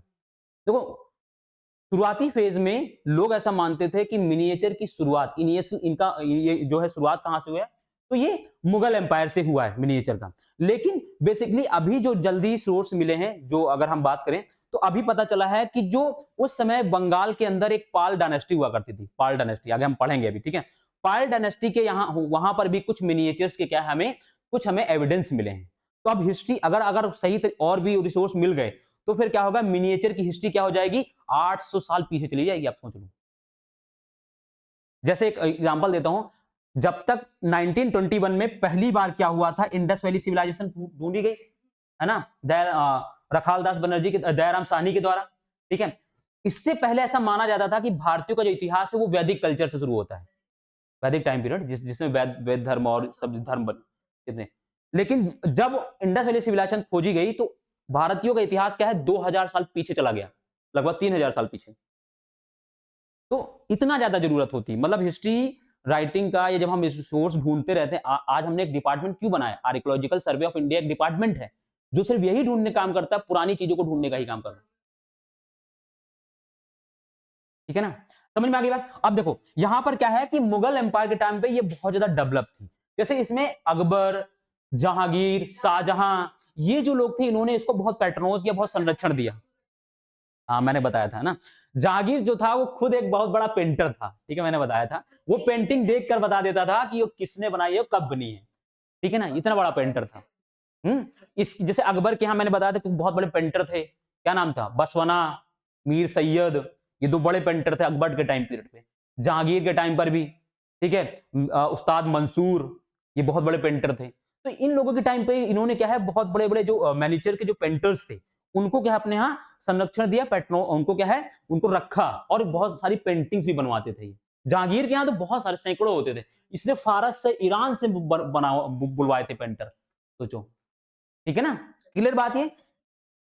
पेट्रोनोज हाईली स्किल्ड पेंटर्स, मैंने नाम भी बता दिए कुछ की, ठीक है। These were generally painted in brilliant colour and portrayed court scenes, मतलब क्या है, किसको बनाते थे, तो आप ज्यादातर ये लोग क्या बना, कोर्ट जैसे दरबार है, अब उस दरबार में कुछ चीजें हो रही है, मान लो राजा बैठा हुआ है, राजा न्याय कर रहा है, कोई भी डिसीजन दे रहा है, तो उसी की क्या है उन्होंने कोई पेंटिंग बना दी। युद्ध हो रहा है, बैटल हो रहा है, उसकी पेंटिंग बना दी, ठीक है ना। उस समय की सोसाइटी के बारे में डिनोट करने के लिए कुछ पेंटिंग्स बना दी, ठीक है ना। तो रिलीजियस के बारे में डिनोट करने के लिए कुछ पेंटिंग बना दी, तो ये सारी चीजें होती थी, ठीक है, क्लियर बात ये। तो यहाँ उस समय ये होता, ठीक है। Scenes of battle and other aspect of social life के बारे में ये क्या है, इसके इस पेंटिंग, अब मैंने क्या बताया, ये दूसरे लोगों के लिए, नॉर्मल लोगों के लिए एक पेंटिंग है, हिस्टोरियन के लिए एक पेंटिंग नहीं है, ये उस समय के इतिहास को जानने का एक सोर्स है। हाँ उनके लिए पेंटिंग नहीं है ये, क्लियर बात ये। चलो आगे बढ़ते हैं। अब देखो फिर देखो क्या हुआ, 18th सेंचुरी में मुगल एम्पायर क्या है, डिक्लाइन होना शुरू करता है, कब, तो 1707 में मुगल क्या कहते हैं, सॉरी क्या होता है, औरंगजेब की डेथ हो जाती है। औरंगजेब के बाद क्या है, आप देखोगे कि तो मुगल एम्पायर धीरे धीरे डिक्लाइन करने लगता है। जब मुगल एम्पायर डिक्लाइन करने लगता है उसी समय यहाँ के बहुत सारे पेंटर, जो मिनिएचर्स के जो पेंटर थे, वो क्या है यहां से मूव कर गए। कहां मूव कर गए ये लोग, तो ये लोग चले गए बहुत सारे रीजनल जो भी थे, जैसे राजपूताना है, ठीक है, मराठा है, ठीक है, नॉर्थ इंडिया के हिमालयन रीजन के जो किंग हैं उनके जो है दरबारों, उनके कोर्ट्स में गए, और जब उनके कोर्ट्स में यहाँ के पेंटर गए तो वहां पर क्या है, एक अलग अलग क्या है, वहां की एक अलग स्टाइल निकल कर आई मिनिएचर्स की। जैसे अगर आप देखोगे तो हिमाचल प्रदेश या नॉर्दर्न हिमालय के रीजन के अगर आप देखोगे तो वहां पर बसोहली करके क्या है एक स्टाइल निकल कर आई, ठीक है ना। ये कौन लोग थे, तो यही लोग थे जो मुगल एम्पायर जब डिक्लाइन हुआ तो यहाँ के मुगल एम्पायर के पेंटर्स क्या है मूव करके भारत के अलग अलग रीजनल किंग्स के यहाँ गए, और उनके कोर्ट्स में क्या है वो वहां पर पेंटिंग करने लगे, ठीक है, बात क्लियर होगी बात ये। तो यहां पर देखो, with the decline of Mughal empire many painters move out the courts of the emerging regional states, ठीक है ना। इमर्जिंग, मतलब उस समय बहुत सारे जो है छोटे छोटे राज्य इमर्ज भी हो रहे थे, ठीक है। फिर देखो, as a result Mughal artist tested influence the regional courts of the Deccan and the Rajputana courts of Rajasthan. मैंने बताया कि दक्कन में है और भी छोटे छोटे हिमालय वाले रीजन में भी था और दक्कन वाले रीजन में भी था। दक्कन में जैसे मराठा थे उस समय, ठीक है ना, क्लियर बात ये। फिर यहाँ क्या, हाँ दक्कन महाराष्ट्र भैया, रीजन मराठा वही था। हे भगवान, क्या करें इस बंदे का, आज इसको भी समझा देता हूं, ठीक है, कंफ्यूजन नहीं होना चाहिए बस।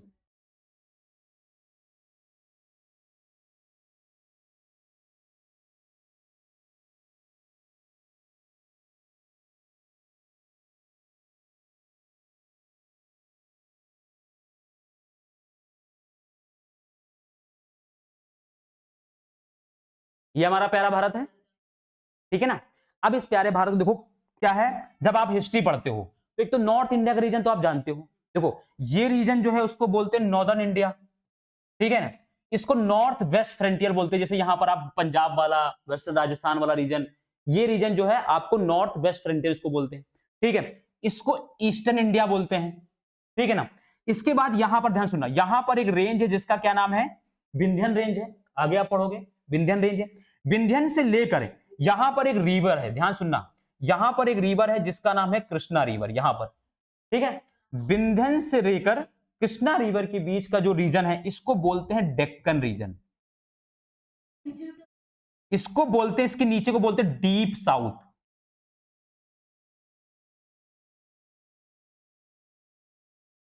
समझ में आ गई बात ये,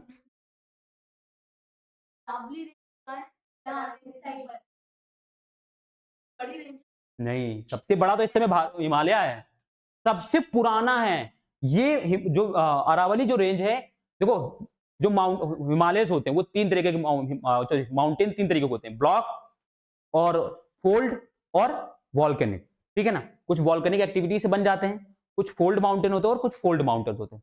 अब जो फोल्ड माउंटेन है, जो अरावली है भारत का सबसे ओल्डेस्ट, नहीं नहीं ब्लॉक, हाँ क्या,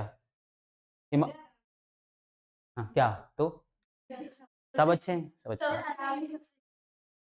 अरावली बची कहाँ, अरावली तो अब रेंजेस के फॉर्म में छोटे छोटे टुकड़ों में बची है वो। अच्छा ये रीजनैलिटी जरा सी रही है ये बोलो ना, ठीक है।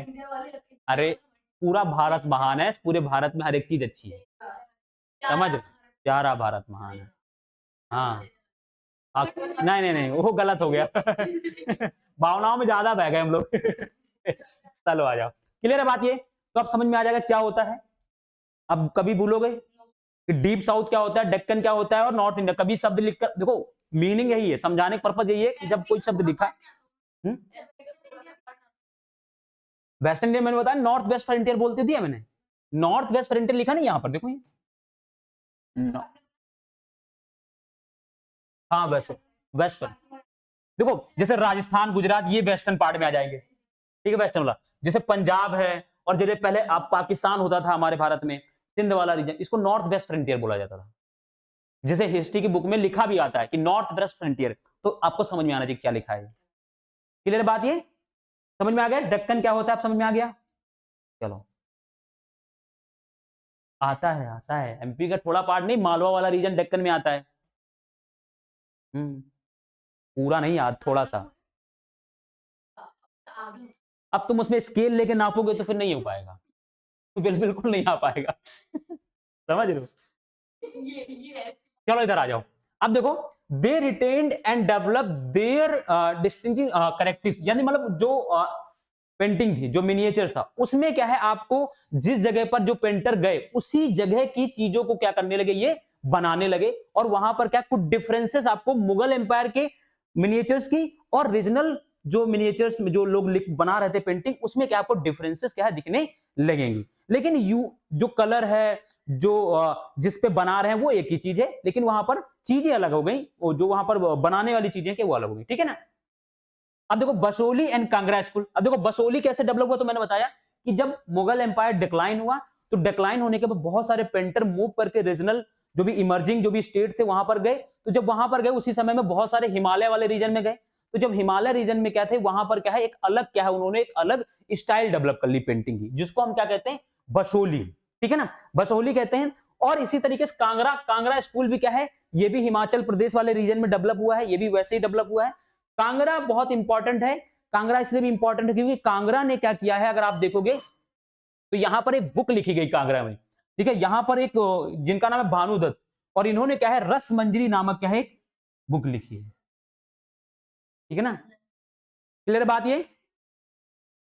तो यहां पर देखो miniature of painting develop in the Himalayan foot hills from the 17th century, ठीक है 17th century. The most popular text book text to be painted here was Bhanudatta Rasamanjari, ठीक है ना, रसमंजरी सॉरी, ठीक है, भानु दत्ता नहीं होता, भानु दत्त होते हैं, ये अंग्रेजों ने आ करके सब खराब कर दिया है ना। जैसे मैंने अभी पिछली क्लास में आपको बताया था कि हम जो आप लोगों को एक नाम सुना होगा रविन्द्रनाथ टैगोर का नाम सुना होगा, वो टैगोर नहीं थे वास्तव वो ठाकुर थे, अंग्रेज उनको टैगोर टैगोर टैगोर टैगोर कह के उनको टैगोर बना दिया, और आज हम लोग टैगोर भी लिखते हैं।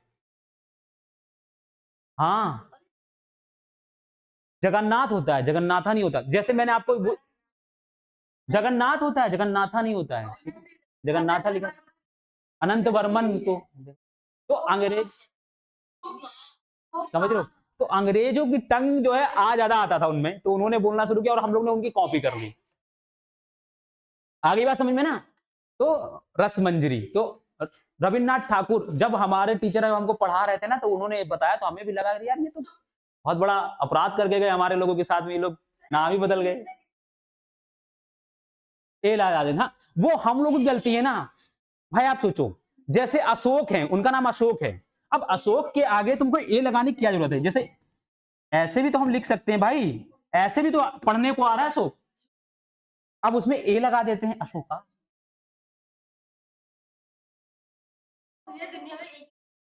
कौन हे भगवान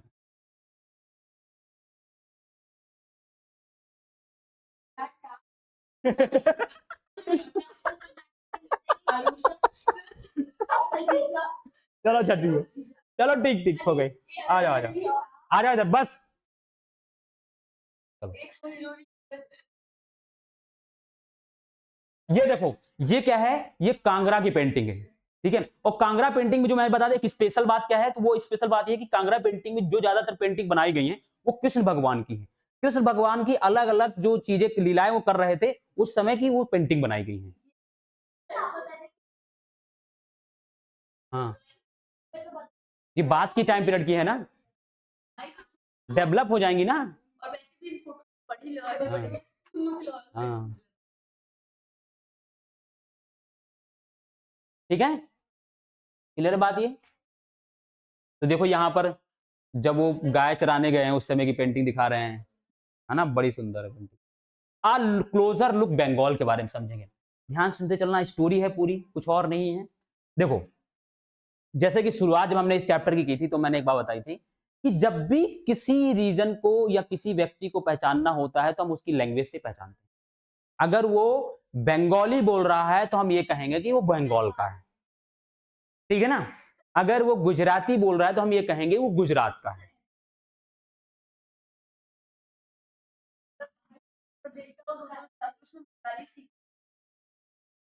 देखो एक चीज बता दें, जब आप नई जगह जाते हो तो आप वहां की लैंग्वेज सीखते हो, वो आपकी मजबूरी होती है क्योंकि आपको वहां सरवाइव करना है, क्योंकि आपको वहां सरवाइव करना है। लेकिन जब आप घर रिटर्न होकर आते हो तो आप अपनी लैंग्वेज में ही बात करते हो। आप कभी घर में इंग्लिश झाड़ते हो नहीं ना, हिंदी में जो घर की लैंग्वेज वैसी बोलते हो ना, दादा दादी, हैं? वही चीज है ना। ये इंग्लिश सीखने का क्या पर्पज है, इंग्लिश सीखने का पर्पज ये है कि ये आज की लाइवलीहुड के लिए बहुत जरूरी होगी। अगर आप इंग्लिश लैंग्वेज नहीं सीख पा रहे तो आप बहुत मामलों में पीछे हो जाए। मैं ये नहीं कहता कि जो इंग्लिश नहीं सीख रहे हैं उनके लिए वो अपना करियर किसी और में बना सकते हैं, वो अच्छी हिंदी करके, आज लोग हिंदी सुनना भी पसंद करते हैं।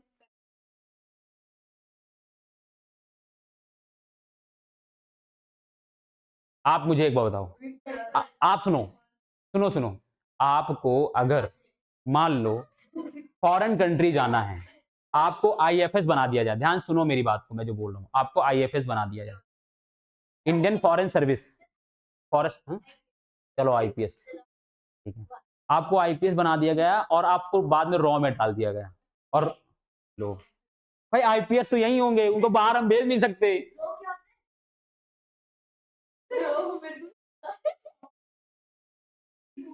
इसीलिए कह रहे हैं ना, इसीलिए कह रहे हैं ना, ये सब्जेक्ट बहुत ज्यादा जरूरी है ना, इसीलिए कह रहे हैं ना, ध्यान से सुनो मेरी बातों को।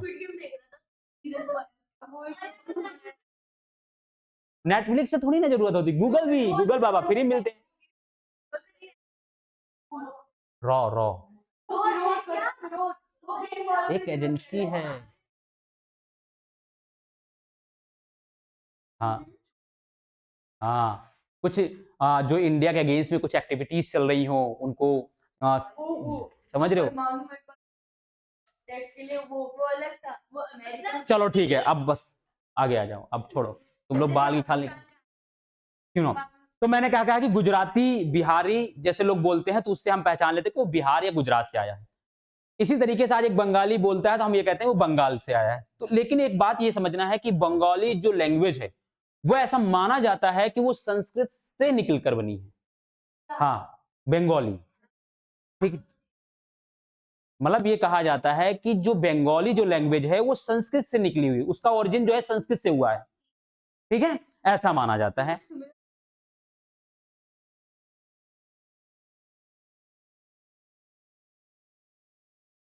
ठीक है, ध्यान सुनो, ठीक है, संस्कृत से निकला है, ऐसा कैसे पता चलता है। तो ऐसा क्या है, वहां फर्स्ट सेंचुरी बीसी के आसपास क्या है, हमें कुछ टेक्स्ट बुक निकल मिले हैं बंगाल में, ठीक है ना। उस समय के जो टेक्स्ट बुक हैं वो बंगाली लैंग्वेज में नहीं है, या वहां पर जो भी हमें रिसोर्सेस मिले, जो आर्कियोलॉजिकल रिसोर्स मिले, वो बंगाली लैंग्वेज में नहीं, वो संस्कृत लैंग्वेज में है। तो इससे ऐसा माना जाता है कि पहले संस्कृत यहां आई है, बाद में संस्कृत से बंगाली लैंग्वेज बना है, ठीक है। तो मैंने बेस भी बता दिया कि कैसे हम कहते हैं, क्यों कहते हैं कि वो बंगाली संस्कृत से बनी है। तो वो टेक्स्ट बुक जो भी वहां पे मिली है, जो भी लिटरेचर्स जो भी मिले हैं, जो भी वहां आर्कियोलॉजिकल जो भी रिसोर्सेस मिले, उसके अकॉर्डिंग ये है फर्स्ट सेंचुरी बीसी के आसपास जो हमें रिसोर्स मिल रहे हैं, वो ये बता रहे हैं कि वहां पर सिर्फ संस्कृत लैंग्वेज थी। और भी चीजें मैं आपको बताता हूं कैसे कि सेवेंथ सेंचुरी में क्या है, एक क्या है, एक चाइनीज ट्रेवलर्स था, ठीक है ना, मतलब जो है ट्रेवलर्स मतलब समझ रहे हो, यात्री जो होते हैं, जिसका नाम है वेन सांग, का नाम आपने सुना होगा, वेन सांग का नाम हिस्ट्री में है, आपकी एनसीईआरटी में है, वेन सांग, वेन सांग। अरे तो मैं काफी सालों से पढ़ रहा हूं, पढ़ा रहा हूं, तो लर्न है ना मुझे, ऐसे थोड़ी ना याद हो जाते हैं, एक दिन के बाद में थोड़ी ना याद हो गया मुझे। हाँ देखो, है ना। चलो चलो सुनो, ठीक है, तो वेन सांग की एक बुक का नाम है जिसका नाम है सी यू की। ठीक है, हाँ सी यू की,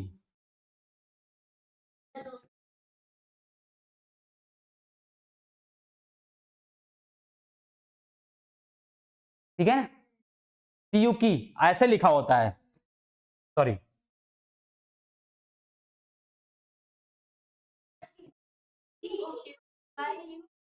नहीं नहीं ऐसे ही लिखा होता है वो बुक, तो सीयू की बुक है।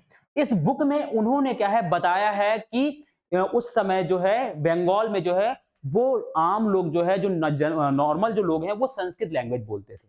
तो एक ये भी हमें एविडेंस मिल रहा है, देखो हम कैसे बंगाल में, तो हम इसी वजह से कह पा रहे हैं ना कि संस्कृत ही पहले आई, फिर इसके बाद बंगाली लैंग्वेज आई, इसीलिए ऐसा माना जाता है कि संस्कृत से बंगाली का ओरिजिन हुआ है। समझ में आ रही बात ना। जैसे आज एक झगड़ा चलता है कि जो तेलुगु लैंग्वेज है वो संस्कृत से भी पुरानी है, हाँ लोग ऐसा मानते हैं, ठीक है ना। अब ठीक है, तो समझ रहे बात, चलो आते हैं, ठीक है। तो अब ये क्या हुआ कि उस समय अगर हम बात करें तो फिर हमने बताया कि फर्स्ट सेंचुरी बीसी में एविडेंस हमें मिला, फिर हमें सेकंड सेवन सेंचुरी एडी में भी हमें मिल रहा है एविडेंस, कौन, तो कौन है, तो वेनसांग है, वेनसांग की एक बुक है जिसका क्या नाम है, सीयू की है, उसमें भी ये बता रहे हैं कि बंगाल के लोग क्या कर रहे थे, संस्कृत लैंग्वेज बोल रहे थे।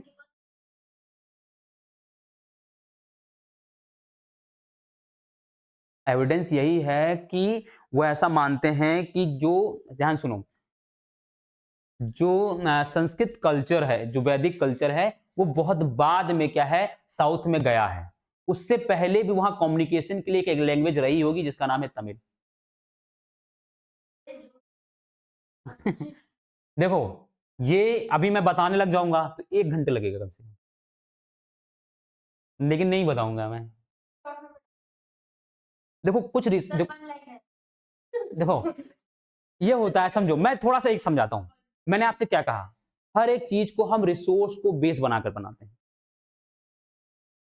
समझे बात को ना?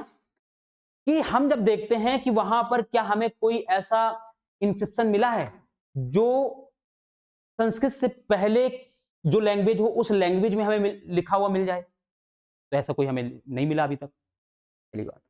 ठीक, दूसरी बात, हाँ, हम ये भी देखते हैं कि जो लोग थे उस समय, जैसे साउथ में अशोका से पहले अगर हम बात करें, वहां पर एक जो अशोका के समय पर कुछ डायनेस्टी हुआ करती थी जिसको चोल, चेर और पांड कहा जाता है, जो डीप साउथ में हुआ करते थे। लेकिन उस समय जो संगम, जो लैंग्वेज, उसको संगम टेम्परेट भी कहते हैं, उस समय भी जो संगम लोग जो यूज कर रहे थे, वो बेसिकली ज्यादातर संस्कृत लैंग्वेज को ही यूज कर रहे थे। तेलुगु में बहुत कम हमें लिटरेचर देखने को मिले। अब बात यहां पर यह भी है कि जो संगम लिटरेचर है उसमें हमें संस्कृत के भी लिटरेचर मिल रहे हैं और तेलुगु के भी मिल रहे हैं, तो हम डिफ्रेंशिएट भी नहीं कर पाते कि पहले कौन आया था। समझ में आ रही बात ना? तो अभी तक लोग, सिर्फ लोग ऐसा कहते हैं, अभी तक हिस्टोरियन कोई कंक्लूजन में नहीं पहुंचा है कि तेलुगु पुरानी लैंग्वेज है कि संस्कृत पुरानी लैंग्वेज है। क्लियर बात ये?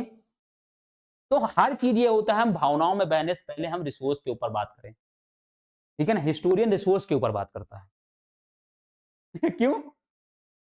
क्या हो गया? तुम्हारा क्वेश्चन मैंने बताया नहीं, तुम्हारा मुंह क्यों फूल गया भाई? क्या हो गया? तुम क्या पूछ रहे थे?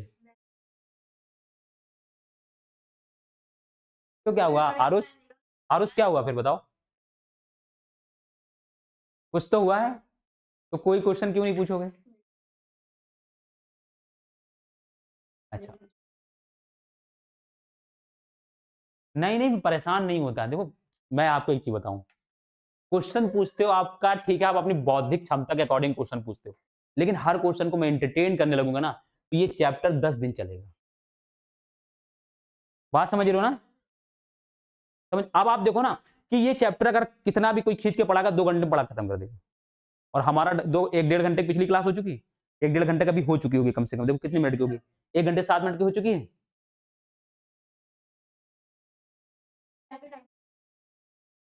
ठीक है ना? 1 घंटे 7 मिनट की लेक्चर हो चुका है, और अभी भी लेक्चर में अभी कम से कम आधे घंटे का लेक्चर बचा हुआ है। आप समझ रहे हो? तो बात यही ना कि मैं हर एक क्वेश्चन को एंटरटेन अगर करने लग जाऊंगा, जो अननेसेसरी होगा, देखो हर नेसेसरी क्वेश्चन किसी का भी होगा मैं इग्नोर कर दूंगा, मैं नहीं बताऊंगा। वो चाहे आरुष का हो, चाहे इनका हो, चाहे उनका हो। बात समझ रहे हो ना? क्योंकि मैं हर क्वेश्चन को एंटरटेन करूंगा तो फिर क्लास को कैसे आगे बढ़ाऊंगा?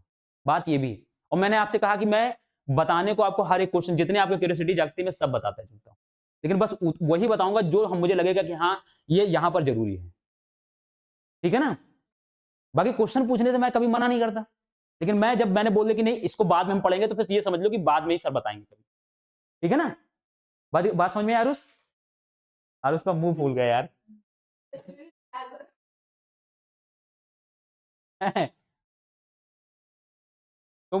तुम बताओ, पहले बताओ, ये बताओ पहले, तुम्हारा कौन से क्वेश्चन का मैंने आंसर नहीं दिया? तुम आप अब तुम्हारे क्वेश्चन का आंसर देखने के बाद ही क्लास आगे बढ़ेगी, नहीं तो नहीं बढ़ेगी आज।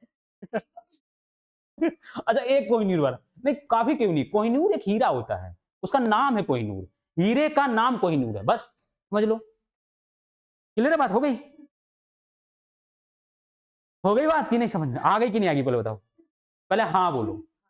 आ गई समझ में? देखो हीरा है, उस हीरो के नाम क्या है, कोहिनूर रखा गया था। तो नाम तो एक ही होता है ना, गालिब का नाम एक ही है। हे भगवान, कान खोल के रखा करो यहाँ पे। गालिब, गालिब, मिर्जा गालिब। नहीं, बहुत बड़े शायर हैं भाई।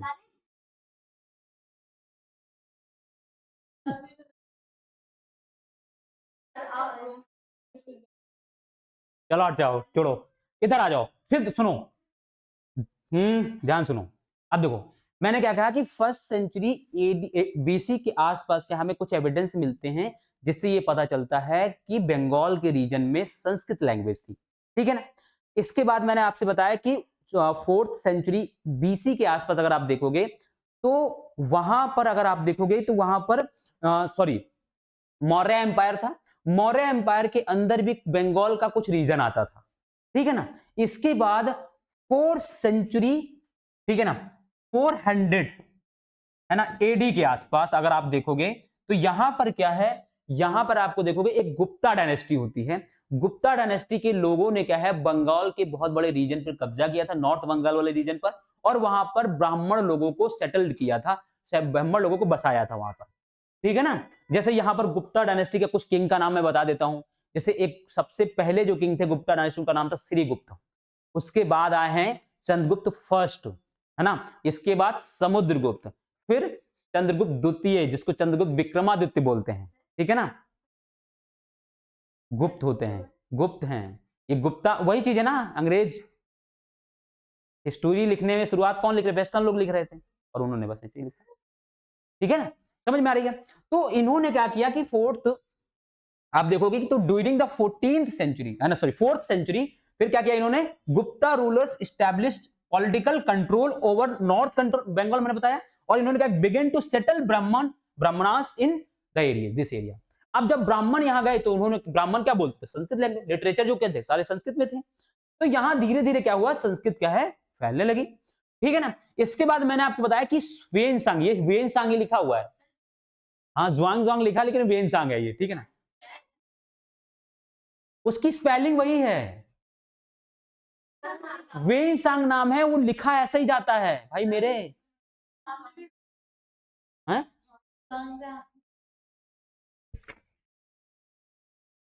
भाई 7th सेंचुरी में एक ट्रेवलर्स आया है जो हर्षवर्धन के टाइम पीरियड पे आया, उसका नाम है वेनसांग।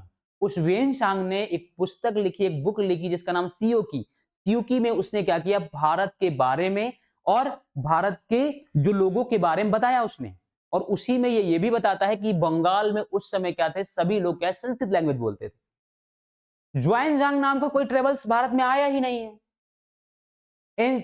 आप जाके गूगल सुनो, घर जाकर गूगल कर लेना, ठीक है ना। ज्वान जांग करके कोई ट्रेवलर्स भारत में नहीं आया है, वेनसांग है। हाँ स्पेलिंग यही होती है, ठीक है ना, स्पेलिंग ऐसे लिखते हैं। और देखो इसका जो है, जब आप हिंदी एनसीईआरटी पढ़ोगे ना तो उसमें सही नाम लिखा हुआ, इंग्लिश में गलत नाम है। ओके क्लियर है बात, ये वेनसांग ऐसे लिखते हैं।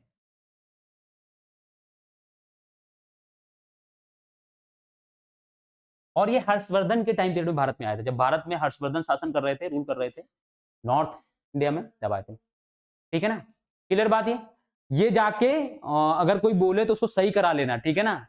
वेनसांग होता है, ज्वेनजांग नहीं होता है।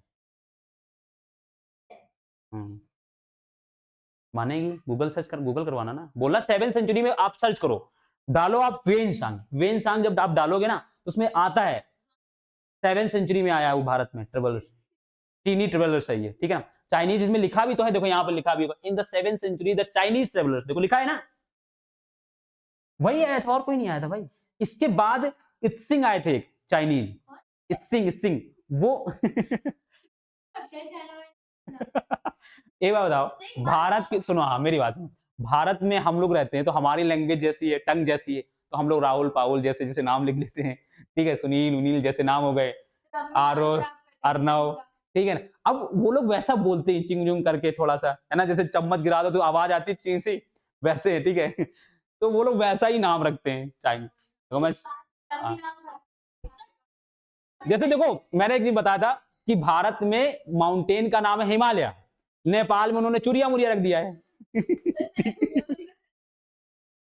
नहीं मिलेगा वो, नॉर्मल बुक्स में गूगल में सब नहीं मिलता, ये टेक्स्ट बुक पढ़नी पड़ती है।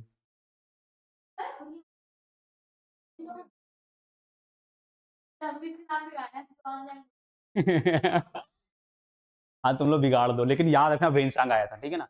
क्लियर कट, वो मैंने भी देखा था तो इसको मैंने इसलिए कहा था कि तू ज्यादा फोकस करना है कि सही होना चाहिए, ठीक है ना। वेनसांग है, ठीक है ना। क्लियर बात ये। फिर यहाँ पर देखो from the 8th century, 8th century में कौन आता है यहाँ पर, एक पाल डायनेस्टी आई थी, ठीक है। पाल डायनेस्टी ये कब स्टैब्लिश हुई थी, तो 750 एडी में स्टैब्लिश हुई थी, ठीक है ना। तो यहां पर एक Bengal become the centre of the regional kingdom under the Palas. अब देखो यहाँ पाल डायनेस्टी होता है और ये पालास लिखे हैं, ठीक है ना, ठीक।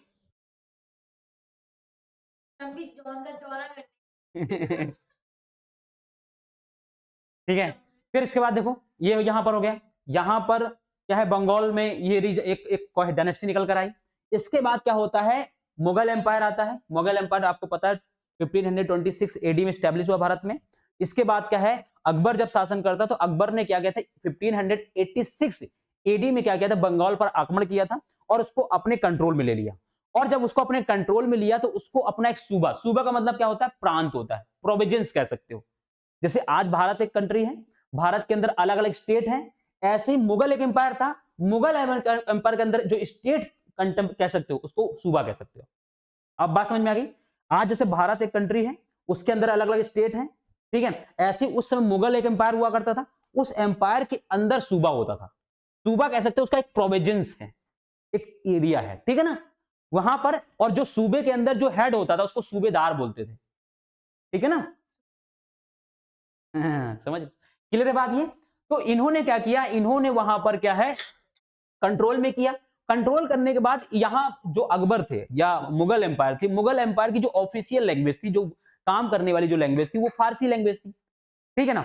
लेकिन यहां पर तब तक जब मुगल ने यहां पर कब्जा किया, अकबर ने जब इस रीजन को, बंगाल को कब्जा किया, उस समय तक आते आते क्या है, यहां पर क्या है, कुछ रीजन में बंगाली लोग बंगाली बोल रहे थे। संस्कृत के साथ साथ अब बंगाली और बंगाली के साथ फारसी लैंग्वेज भी बंगाल में एंटर कर गई। बात समझ में आ रही है। बंगाल देखो, ये सिर्फ क्यों कह रहा हूं, क्योंकि जब हम टेक्स्ट बुक पढ़ते हैं तो यहाँ फारसी लैंग्वेज में भी टेक्स्ट बुक मिलेंगी, बंगाली में भी मिलेंगी, संस्कृत में मिलेंगी। तो हमें पता होना चाहिए कि बंगाली, बंगाली तो हम समझ में बाद में इमर्ज हुई है, संस्कृत हमें पता चल रहा है कैसे आई, तो हमें फारसी भी समझ में आनी कि कहां कब पहुंची। जब मुगल लोगों ने क्या किया था, जब मुगलों ने इसको कंट्रोल में किया था, तब वहां पर क्या हुई थी, फारसी लैंग्वेज इंट्रोड्यूस हुई थी। क्लियर बात ये। तो यहां पर देखो इन 1586 एडी, अब ध्यान सुनना, इससे पहले सॉरी 1576 एडी एक डेट बहुत इंपॉर्टेंट, कोई बताएगा क्यों इंपॉर्टेंट? इससे से सिर्फ 10 साल पहले की बात कर रहा हूं। अरे 10 ही साल पहले तो बात हो रही है ना। यहां पर क्या हुआ था, एक बैटल हुआ था जिसका नाम है हल्दी घाटी का बैटल, जिसमें महाराणा प्रताप और अकबर जी के बीच में क्या है, युद्ध हुआ था, ठीक है ना। बहुत इंपॉर्टेंट है वो हिस्ट्री के पर्पज से, ठीक है। चलो आ जाओ। फिर देखो when Akbar conquered Bengal it inform the nucleus of the Bengal suba. मैंने बताया सूबा बना, सूबा का मतलब क्या होता है, तो एक प्रोविजंस कह सकते हो आप, ठीक है ना। जैसे आप भारत है, भारत के अंदर अलग अलग स्टेट है, वैसे ही क्या है, उस समय मुगल एम्पायर था, तो मुगल एम्पायर के अंदर क्या है, जो अलग अलग स्टेट है उनको सूबा कहा जाता है, ठीक है ना। क्लियर है। अब देखो during this period Bengali developed as regional language. मैंने बताया था कि जब तक ये लोग उन्होंने कंकॉर्ड किया था, वहां पर कंट्रोल किया, तब तक यहां पर आप देखोगे कि बंगाली एक एज एक रीजनल लैंग्वेज के रूप में इमर्ज हो चुकी थी, लोग बंगाली लैंग्वेज बोल रहे थे, ठीक है। अब देखो यहां पर एक चीज समझना है, किस टाइम पीरियड में इमर्ज हुई है। एग्जैक्ट डेट अगर हम कहें कि कह दें कि 13 तारीख से, ठीक है, ध्यान सुनना, और सितंबर का महीना था, ठीक है ना, और सन था सॉरी इसको नहीं लिखते हैं, लिखते 1312। ये नहीं लिखा मिलेगा किसी बुक में। यहां से लोगों ने एकदम से बंगाली बोलना शुरू कर दिया। समझ में आ रही ना बात, मतलब लोग धीरे धीरे बंगाली सीखे। क्लियर है। हो सकता है उसका रीजन क्या है, उसका रीजन ये भी हो सकता है कि ट्राइबल्स लोगों ने संस्कृत जब लैंग्वेज सीखा, तो संस्कृत लैंग्वेज के कुछ टर्म थे जिसको वो बोल नहीं पाते थे, वो उसको बोलने के चक्कर में एक नई लैंग्वेज निकल कर आ गई। ऐसा हो सकता है ना। लैंग्वेज, संस्कृत लैंग्वेज का बिगड़ा हुआ रूप कह सकते हो आप, बंगाली हो सकता है कि नहीं। बात समझ में आ रही है। हाँ, है ना, हमार बांग्ला है ना। ममता बनर्जी कहते कि कर भी ना, छोड़ भी ना, मर भी ना, है ना।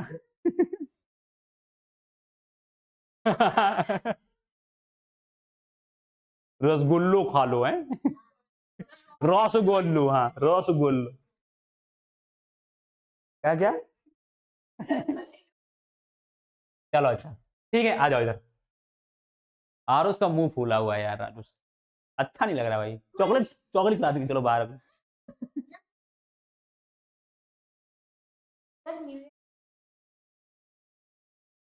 यहीं यहीं खिलाएंगे, यहीं यहीं यहीं कराते हैं। सुनो, सुनो नो, न्यू ईयर का हम बताते क्या करते हैं।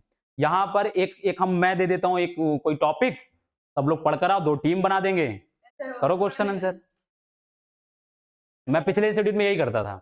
मतलब हम 15 दिन नहीं तो मैं इसलिए तो फर्स्ट फर्स्ट जनवरी बुलाएंगे ही नहीं, आराम से मौज करो। ठीक है, समझ में। अब देखो, it fact by the 15th century the Bengali group of dedicate come to united by a common literary language. ठीक है ना, समझ में आ गई बात ये। फिर देखो, अर्ली बंगाली लिटरेचर्स में बी डिवाइडेड इनटू 2 कैटेगरीज, एक तो संस्कृत और दूसरा नाथ लिटरेचर। नाथ लिटरेचर मतलब क्या है? उसी क्या है, नाथ लिटरेचर का मतलब है कि उसी रीजनल के वहां पर जो और जो जो नया रीजन जो डेवलप हो रहा था, जो नई लैंग्वेज थी, उसी लैंग्वेज में जो बनाई जा रही है उसको नाथ, ठीक है, लिटरेचर बोलेंगे। और संस्कृत तो आप समझ ही रहो, संस्कृत की लिटरेचर हो जो भी, जैसे आप हम कहेंगे तो जैसे रामायण है ना, भगवत गीता है, महाभारत है, ये सब क्या है, ये संस्कृत के लिटरेचर्स हैं। जो रीजनल जो वहां पर जो लैंग्वेज थी, उस लैंग्वेज में जो लिटरेचर्स लिखे गए उसको नाथ लिटरेचर कहा जाता है। समझ में बात ये, ठीक है क्या? हाँ, जैसे मैं आपको बता दूं, जो रामायण है, रामायण को 300 लैंग्वेज में ट्रांसलेट किया गया है, पता है? नहीं मालूम था? 300। वो बंगाली में भी लिखी गई है, वो संस्कृत में भी लिखी गई है, मराठी में भी, जितनी भारत में बोलियां है ना, हर एक बोली में लगभग, इंग्लिश में भी है। जो भगवत गीता है ना, विश्व में सबसे ज्यादा बिकने वाली और पढ़ी जाने वाला महाकाव्य है, लिटरेचर है पूरे वर्ल्ड में। 22 लैंग्वेज ऑफिशियल। हाँ, भारत में एक शेड्यूल होती है जिसका नाम है 8th schedule. 8th schedule constitution में दिया गया है, उसमें अभी तक जो है 22 लैंग्वेज है जो ऑफिशियल लैंग्वेज बना दी गई है। वैसे तो भारत में बहुत सारी बोलियां और बहुत सारी लैंग्वेज, अरे बोलियां हैं अलग अलग भाई, अलग अलग भाई। 24 लैंग्वेज, अगर 22 लैंग्वेज को ऑफिशियल बनाया गया तो उसके अलावा भी तो और सारी हैं।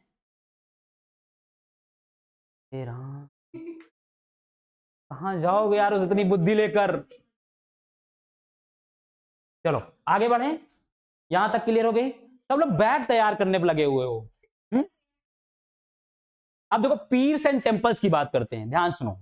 हुआ क्या कि जब यहां पर शुरुआती फेज में, जब यहां पर ब्राह्मण लोग आए, तो ब्राह्मण लोगों ने क्या किया, यहां पर टेम्पल्स बनाना शुरू कर दिए भाई, क्योंकि ब्राह्मणों का धर्म काम तो ऐसे टेम्पल से ही चलेगा, लोग पूजा करेंगे तभी तो पैसा मिलेगा उनको। मैं मजाक नहीं उड़ा रहा हूं, मैं कह रहा हूं ऐसा, ठीक है। और उसको बुरा लग जाएगा वरना। हाँ, देखो, सच बातों को स्वीकार करना सीखो, है ना। हाँ जी। हैं? चलो ठीक है, तो यहां पर क्या है, बहुत सारे टेम्पल्स बनने लगे। अब ध्यान सुनना, जब मुगल एम्पायर ने यहां पर आक्रमण किया, तो बहुत सारे लोग भागकर कहां गए, साउथ बंगाल में गए। अब साउथ बंगाल में बेसिकली क्या था, जंगल वाला इलाका था, तो वहां पर लोगों ने, हाँ वहां पर उन्होंने क्या किया, उस जंगल को काटा और वहां पर रहने लगे। और वहां पर ट्राइबल्स लोग भी थे, तो वहां पर जब धीरे धीरे नॉर्थ साउथ बंगाल में लोग रहने लगे, धीरे धीरे इन्होंने क्या किया, जो मुगल डायनेस्टी थी उसने धीरे धीरे पूरे बंगाल को कैप्चर करना शुरू कर दिया। अब यहां पर क्या थे कि जो यहाँ के ऑफिसर थे, ठीक है, ऑफिसर लोग क्या है, वहां के लोगों को कंट्रोल में रखते थे, और वहां के लोगों को कंट्रोल करने के लिए उन्होंने क्या है, रिलीजन का सहारा लिया। और बहुत सारे लोगों ने, जो भी मुस्लिम धर्म में, जो एक तरीके से कह सकते हो, जो कौन होते थे, मौलवी लोग होते थे, जो धर्म को जानने वाले लोग होते थे, उन्होंने क्या किया, वहां पर वो लोग गए ट्राइबल्स इलाके में, और बहुत सारे लोगों को क्या है, मुस्लिम धर्म में कन्वर्ट कर लिया। वो अपने आप को एक कहते थे कि हम भगवान हैं, हमारे अंदर एक अलग पावर है, एक अलग चीजें हैं जो आपसे डिफरेंस बनाती है, और आप अगर इस रिलीजन में आ जाओगे तो आप भी क्या है, डिफरेंट डिफरेंट हो जाओगे। तो बहुत सारे लोगों को कन्वर्ट कर लिया। जो लोग ये करवाते थे, जो कन्वर्ट करवाने वाला काम, उनको लोग अलग मानने लगे, उनको ईश्वर मानने लगे, उनको अलग पावर, एक डिवाइन पावर से लेस लोग मानने लगे, तो उनको लोग पीर कहने लगे। पीर एक व्यक्ति है, ध्यान सुनना, ठीक है, जिनको लोग डिफरेंस मान रहे, जो मान रहे कि वो एक पावरफुल व्यक्ति है, या उसके कुछ कुछ डिवाइन पावर है, या वो क्या है, वो या ईश्वर का क्या है, एक एक तरीके से कह सकते हो कि रिप्रेजेंटेटिव है। तो लोग पीर बना। जब पीर हुए और जब मुस्लिम धर्म में कन्वर्ट होने लगे, तो फिर वहां पर क्या हुआ, वहां पर बहुत सारे मस्जिद भी बनने लगी। टेम्पल्स तो पहले से था ही, और टेम्पल्स जब मुस्लिमों ने जब आक्रमण किया वहां पर, तो बहुत सारे टेम्पल को तोड़ भी दिया। तोड़ने के बाद जब लोग गए साउथ में, तो उन्होंने दूसरा धर्म कन्वर्ट, रिलीजन में कन्वर्ट हो गए, रिलीजन में कन्वर्ट हो गए, तो उसी रिलीजन के अकॉर्डिंग क्या है, वहां पर स्ट्रक्चर बनने लगे। तो आप देखोगे उस समय बहुत सारे क्या है, बंगाल में क्या है, साउथ बंगाल में आप देखोगे बहुत सारे क्या है, मस्जिद या मॉस्क क्या है, बन गए वहां पर। मस्जिद को मॉस्क बोलते हैं, ठीक ना, समझ में? तो बन गए। तो पीर एंड टेम्पल्स की स्टोरी समझ में आ गई? कोई डाउट है? इसको पढ़ो एक बार जरा, क्या है, पढ़ो पढ़ो।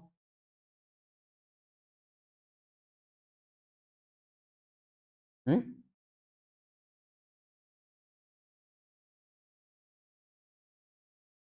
क्या?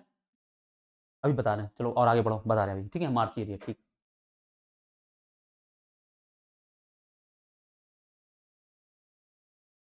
सूफी, सूफी वही होते हैं, सूफी वही संत, संत और सूफी।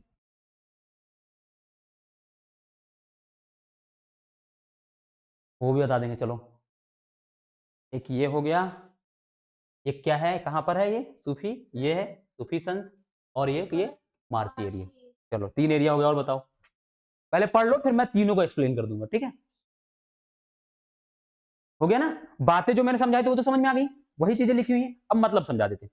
देखो, मर्सी एरिया का मतलब होता है जो वेट एरिया होता है, जो दलदली भूमि होती है, उसको मर्सी बोलते हैं। बात समझ में आ गई? बंगाल में बहुत सारी नदियां हैं, तो वहां पर क्या है, आपको मर्सी एरिया मिलेगा, वेट लैंड मिलेगा। आप समझे मर्सी का मतलब, समझ आ गया? जो गीली मिट्टी होती है उसको मर्सी एरिया बोल सकते हैं। फिर तुम्हारा क्या, सूफी। सूफी कौन होते हैं? तो जैसे जैसे भारत, जैसे हमारे हिंदू धर्म में पुरोहित होते हैं, पंडित होते हैं, ऐसे मुस्लिमों में सूफी होते हैं, ठीक है ना? मजारों में आप जाते हो, जैसे मजार में जब जाते हो, तो वहां पर जो लोग बैठे होते हैं उनको सूफी कहा जाता है। पंडित का काम क्या होता है? सूफी का भी काम यही, झाड़ फूक करना। उनके यहाँ तो, क्योंकि उनके यहाँ तो ऐसा कोई कॉन्सेप्ट तो है नहीं कि मूर्ति वहां पर तो होती नहीं, वो लोग मूर्ति नहीं बनाते, ये ध्यान रखना। मुस्लिम लोग मूर्ति की पूजा नहीं करते, मूर्ति पूजा के वो विरोधी हैं। उनकी मस्जिद में कभी तुम मूर्ति पाए हो? अल्लाह की कोई मूर्ति बनी आते देखे आप कोई?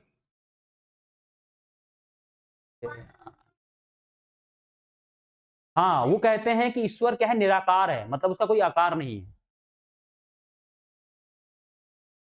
और जो निराकार है तो उसका आकार कैसे बन सकता है?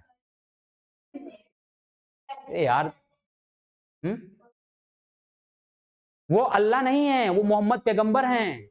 अल्लाह अलग है, मोहम्मद पैगंबर अलग हैं। नहीं, वो तो सिंबल है, वो तो सिंबल है। हाँ, वो सिंबल एक्चुअली, वो एक तरीके से कह सकते हो, वो रिलीजन का एक प्रतीक हो गया, जो डिनोट करता है कि अगर ऐसा सिंबल है तो ये मुस्लिम है और मुस्लिम धर्म। ऐसे एक स्वास्तिक बोलते हैं। क्या? स्वास्तिक, बहुत कुछ सीखना बाकी, तो समझ में आया? सुन लो, अल्लाह अलग होते हैं, मोहम्मद पैगंबर अलग हैं। बाद में पढ़ेंगे, कभी और पढ़ेंगे, अभी उनके बारे में बताने लग जाऊंगा फिर वो। मैं थोड़ा सा ये बता देता हूँ। जो मोहम्मद पैगंबर थे वो लास्ट पैगंबर थे। पैगंबर का मतलब क्या होता है? हम्म, जो पैगंबर का मतलब यह है कि जो भगवान का, जो अल्लाह का जो संदेश लेकर आया है, और उस संदेश को वो जानता है, और उसको क्या करेगा, वो लोगों तक क्या है, फैलाने का काम करेगा। हाँ, एक्सप्रेड करने का काम करेगा, है ना? क्या?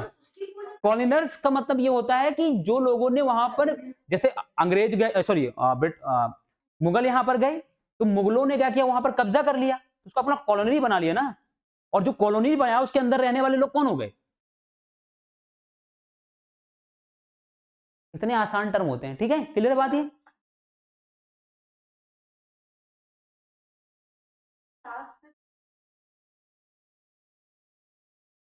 मैं ना इसको बचना चाहता हूं अभी, चलो एक क्लास कर लें तो 2 मिनट में इस पर डिबेट कर डिस्कस कर लूंगा, ठीक है, क्लास कर लें, ठीक है, फिर बताएंगे, क्लियर है। अरे उसने सही पूछा सवाल, उसके बाद भी तो कुछ हुआ होगा, आज तक मुस्लिम रिलीजन है कि नहीं है, उसके बाद क्या हुआ,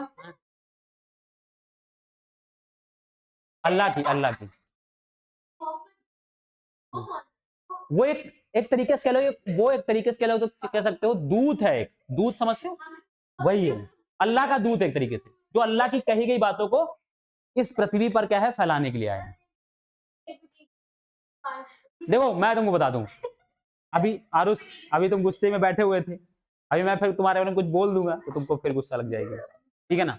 एक ही बता बेटा, किसी के बारे में गलत बोलना अच्छी बात नहीं होती। दुनिया में जितने भी धर्म है ना, सब धर्म अच्छे होते हैं, धर्म के अंदर बुराई नहीं है, धर्म को फॉलो करने वाले लोगों के अंदर बुराई है।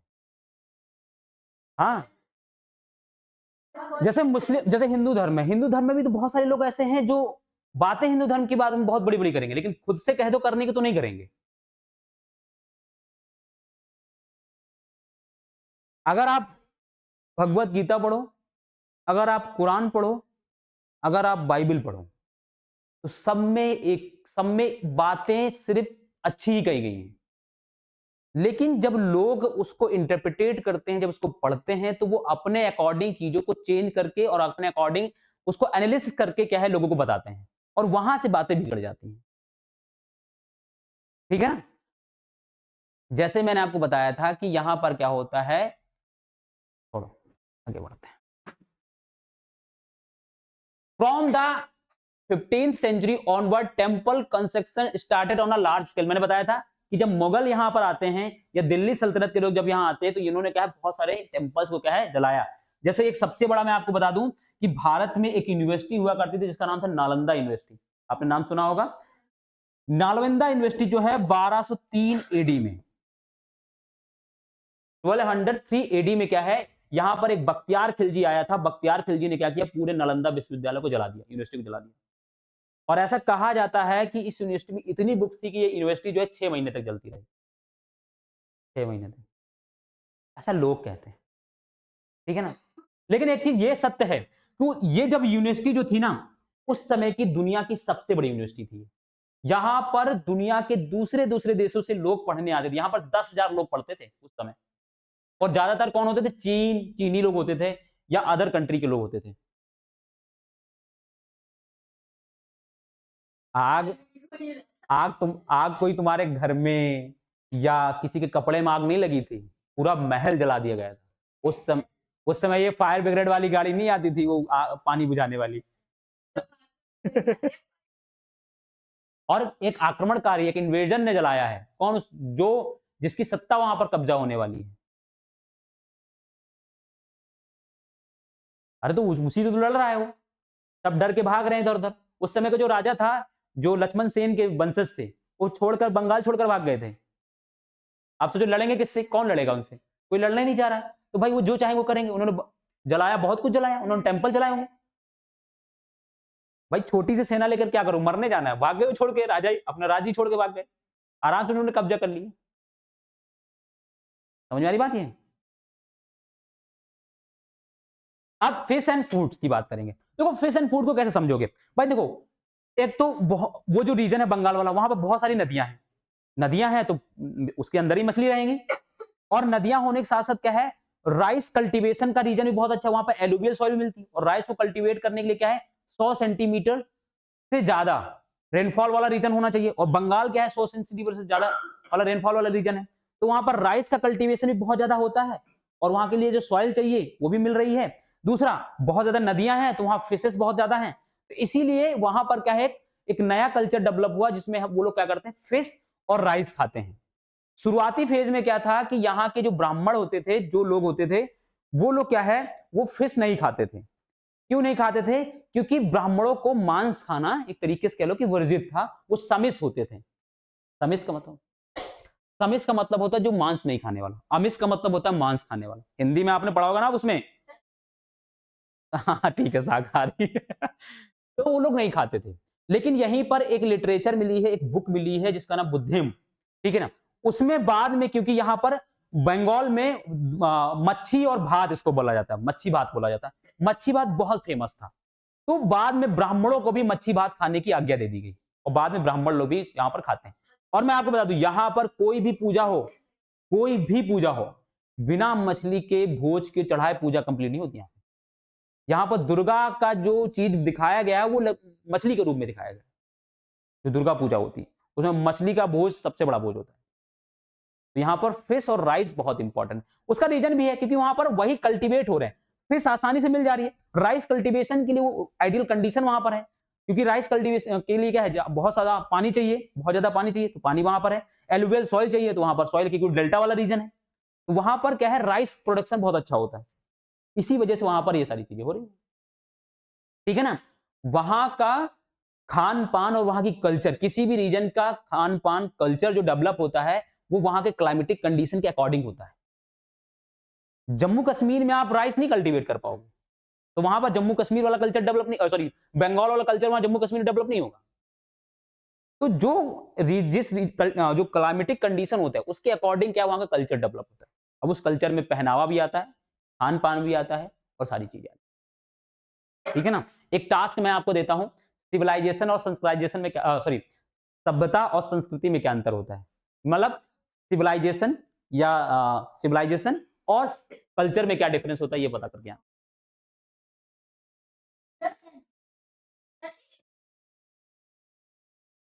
अभी नहीं पूछ रहा हूं मैं, जाओ पूछे, पहले पता करके आना।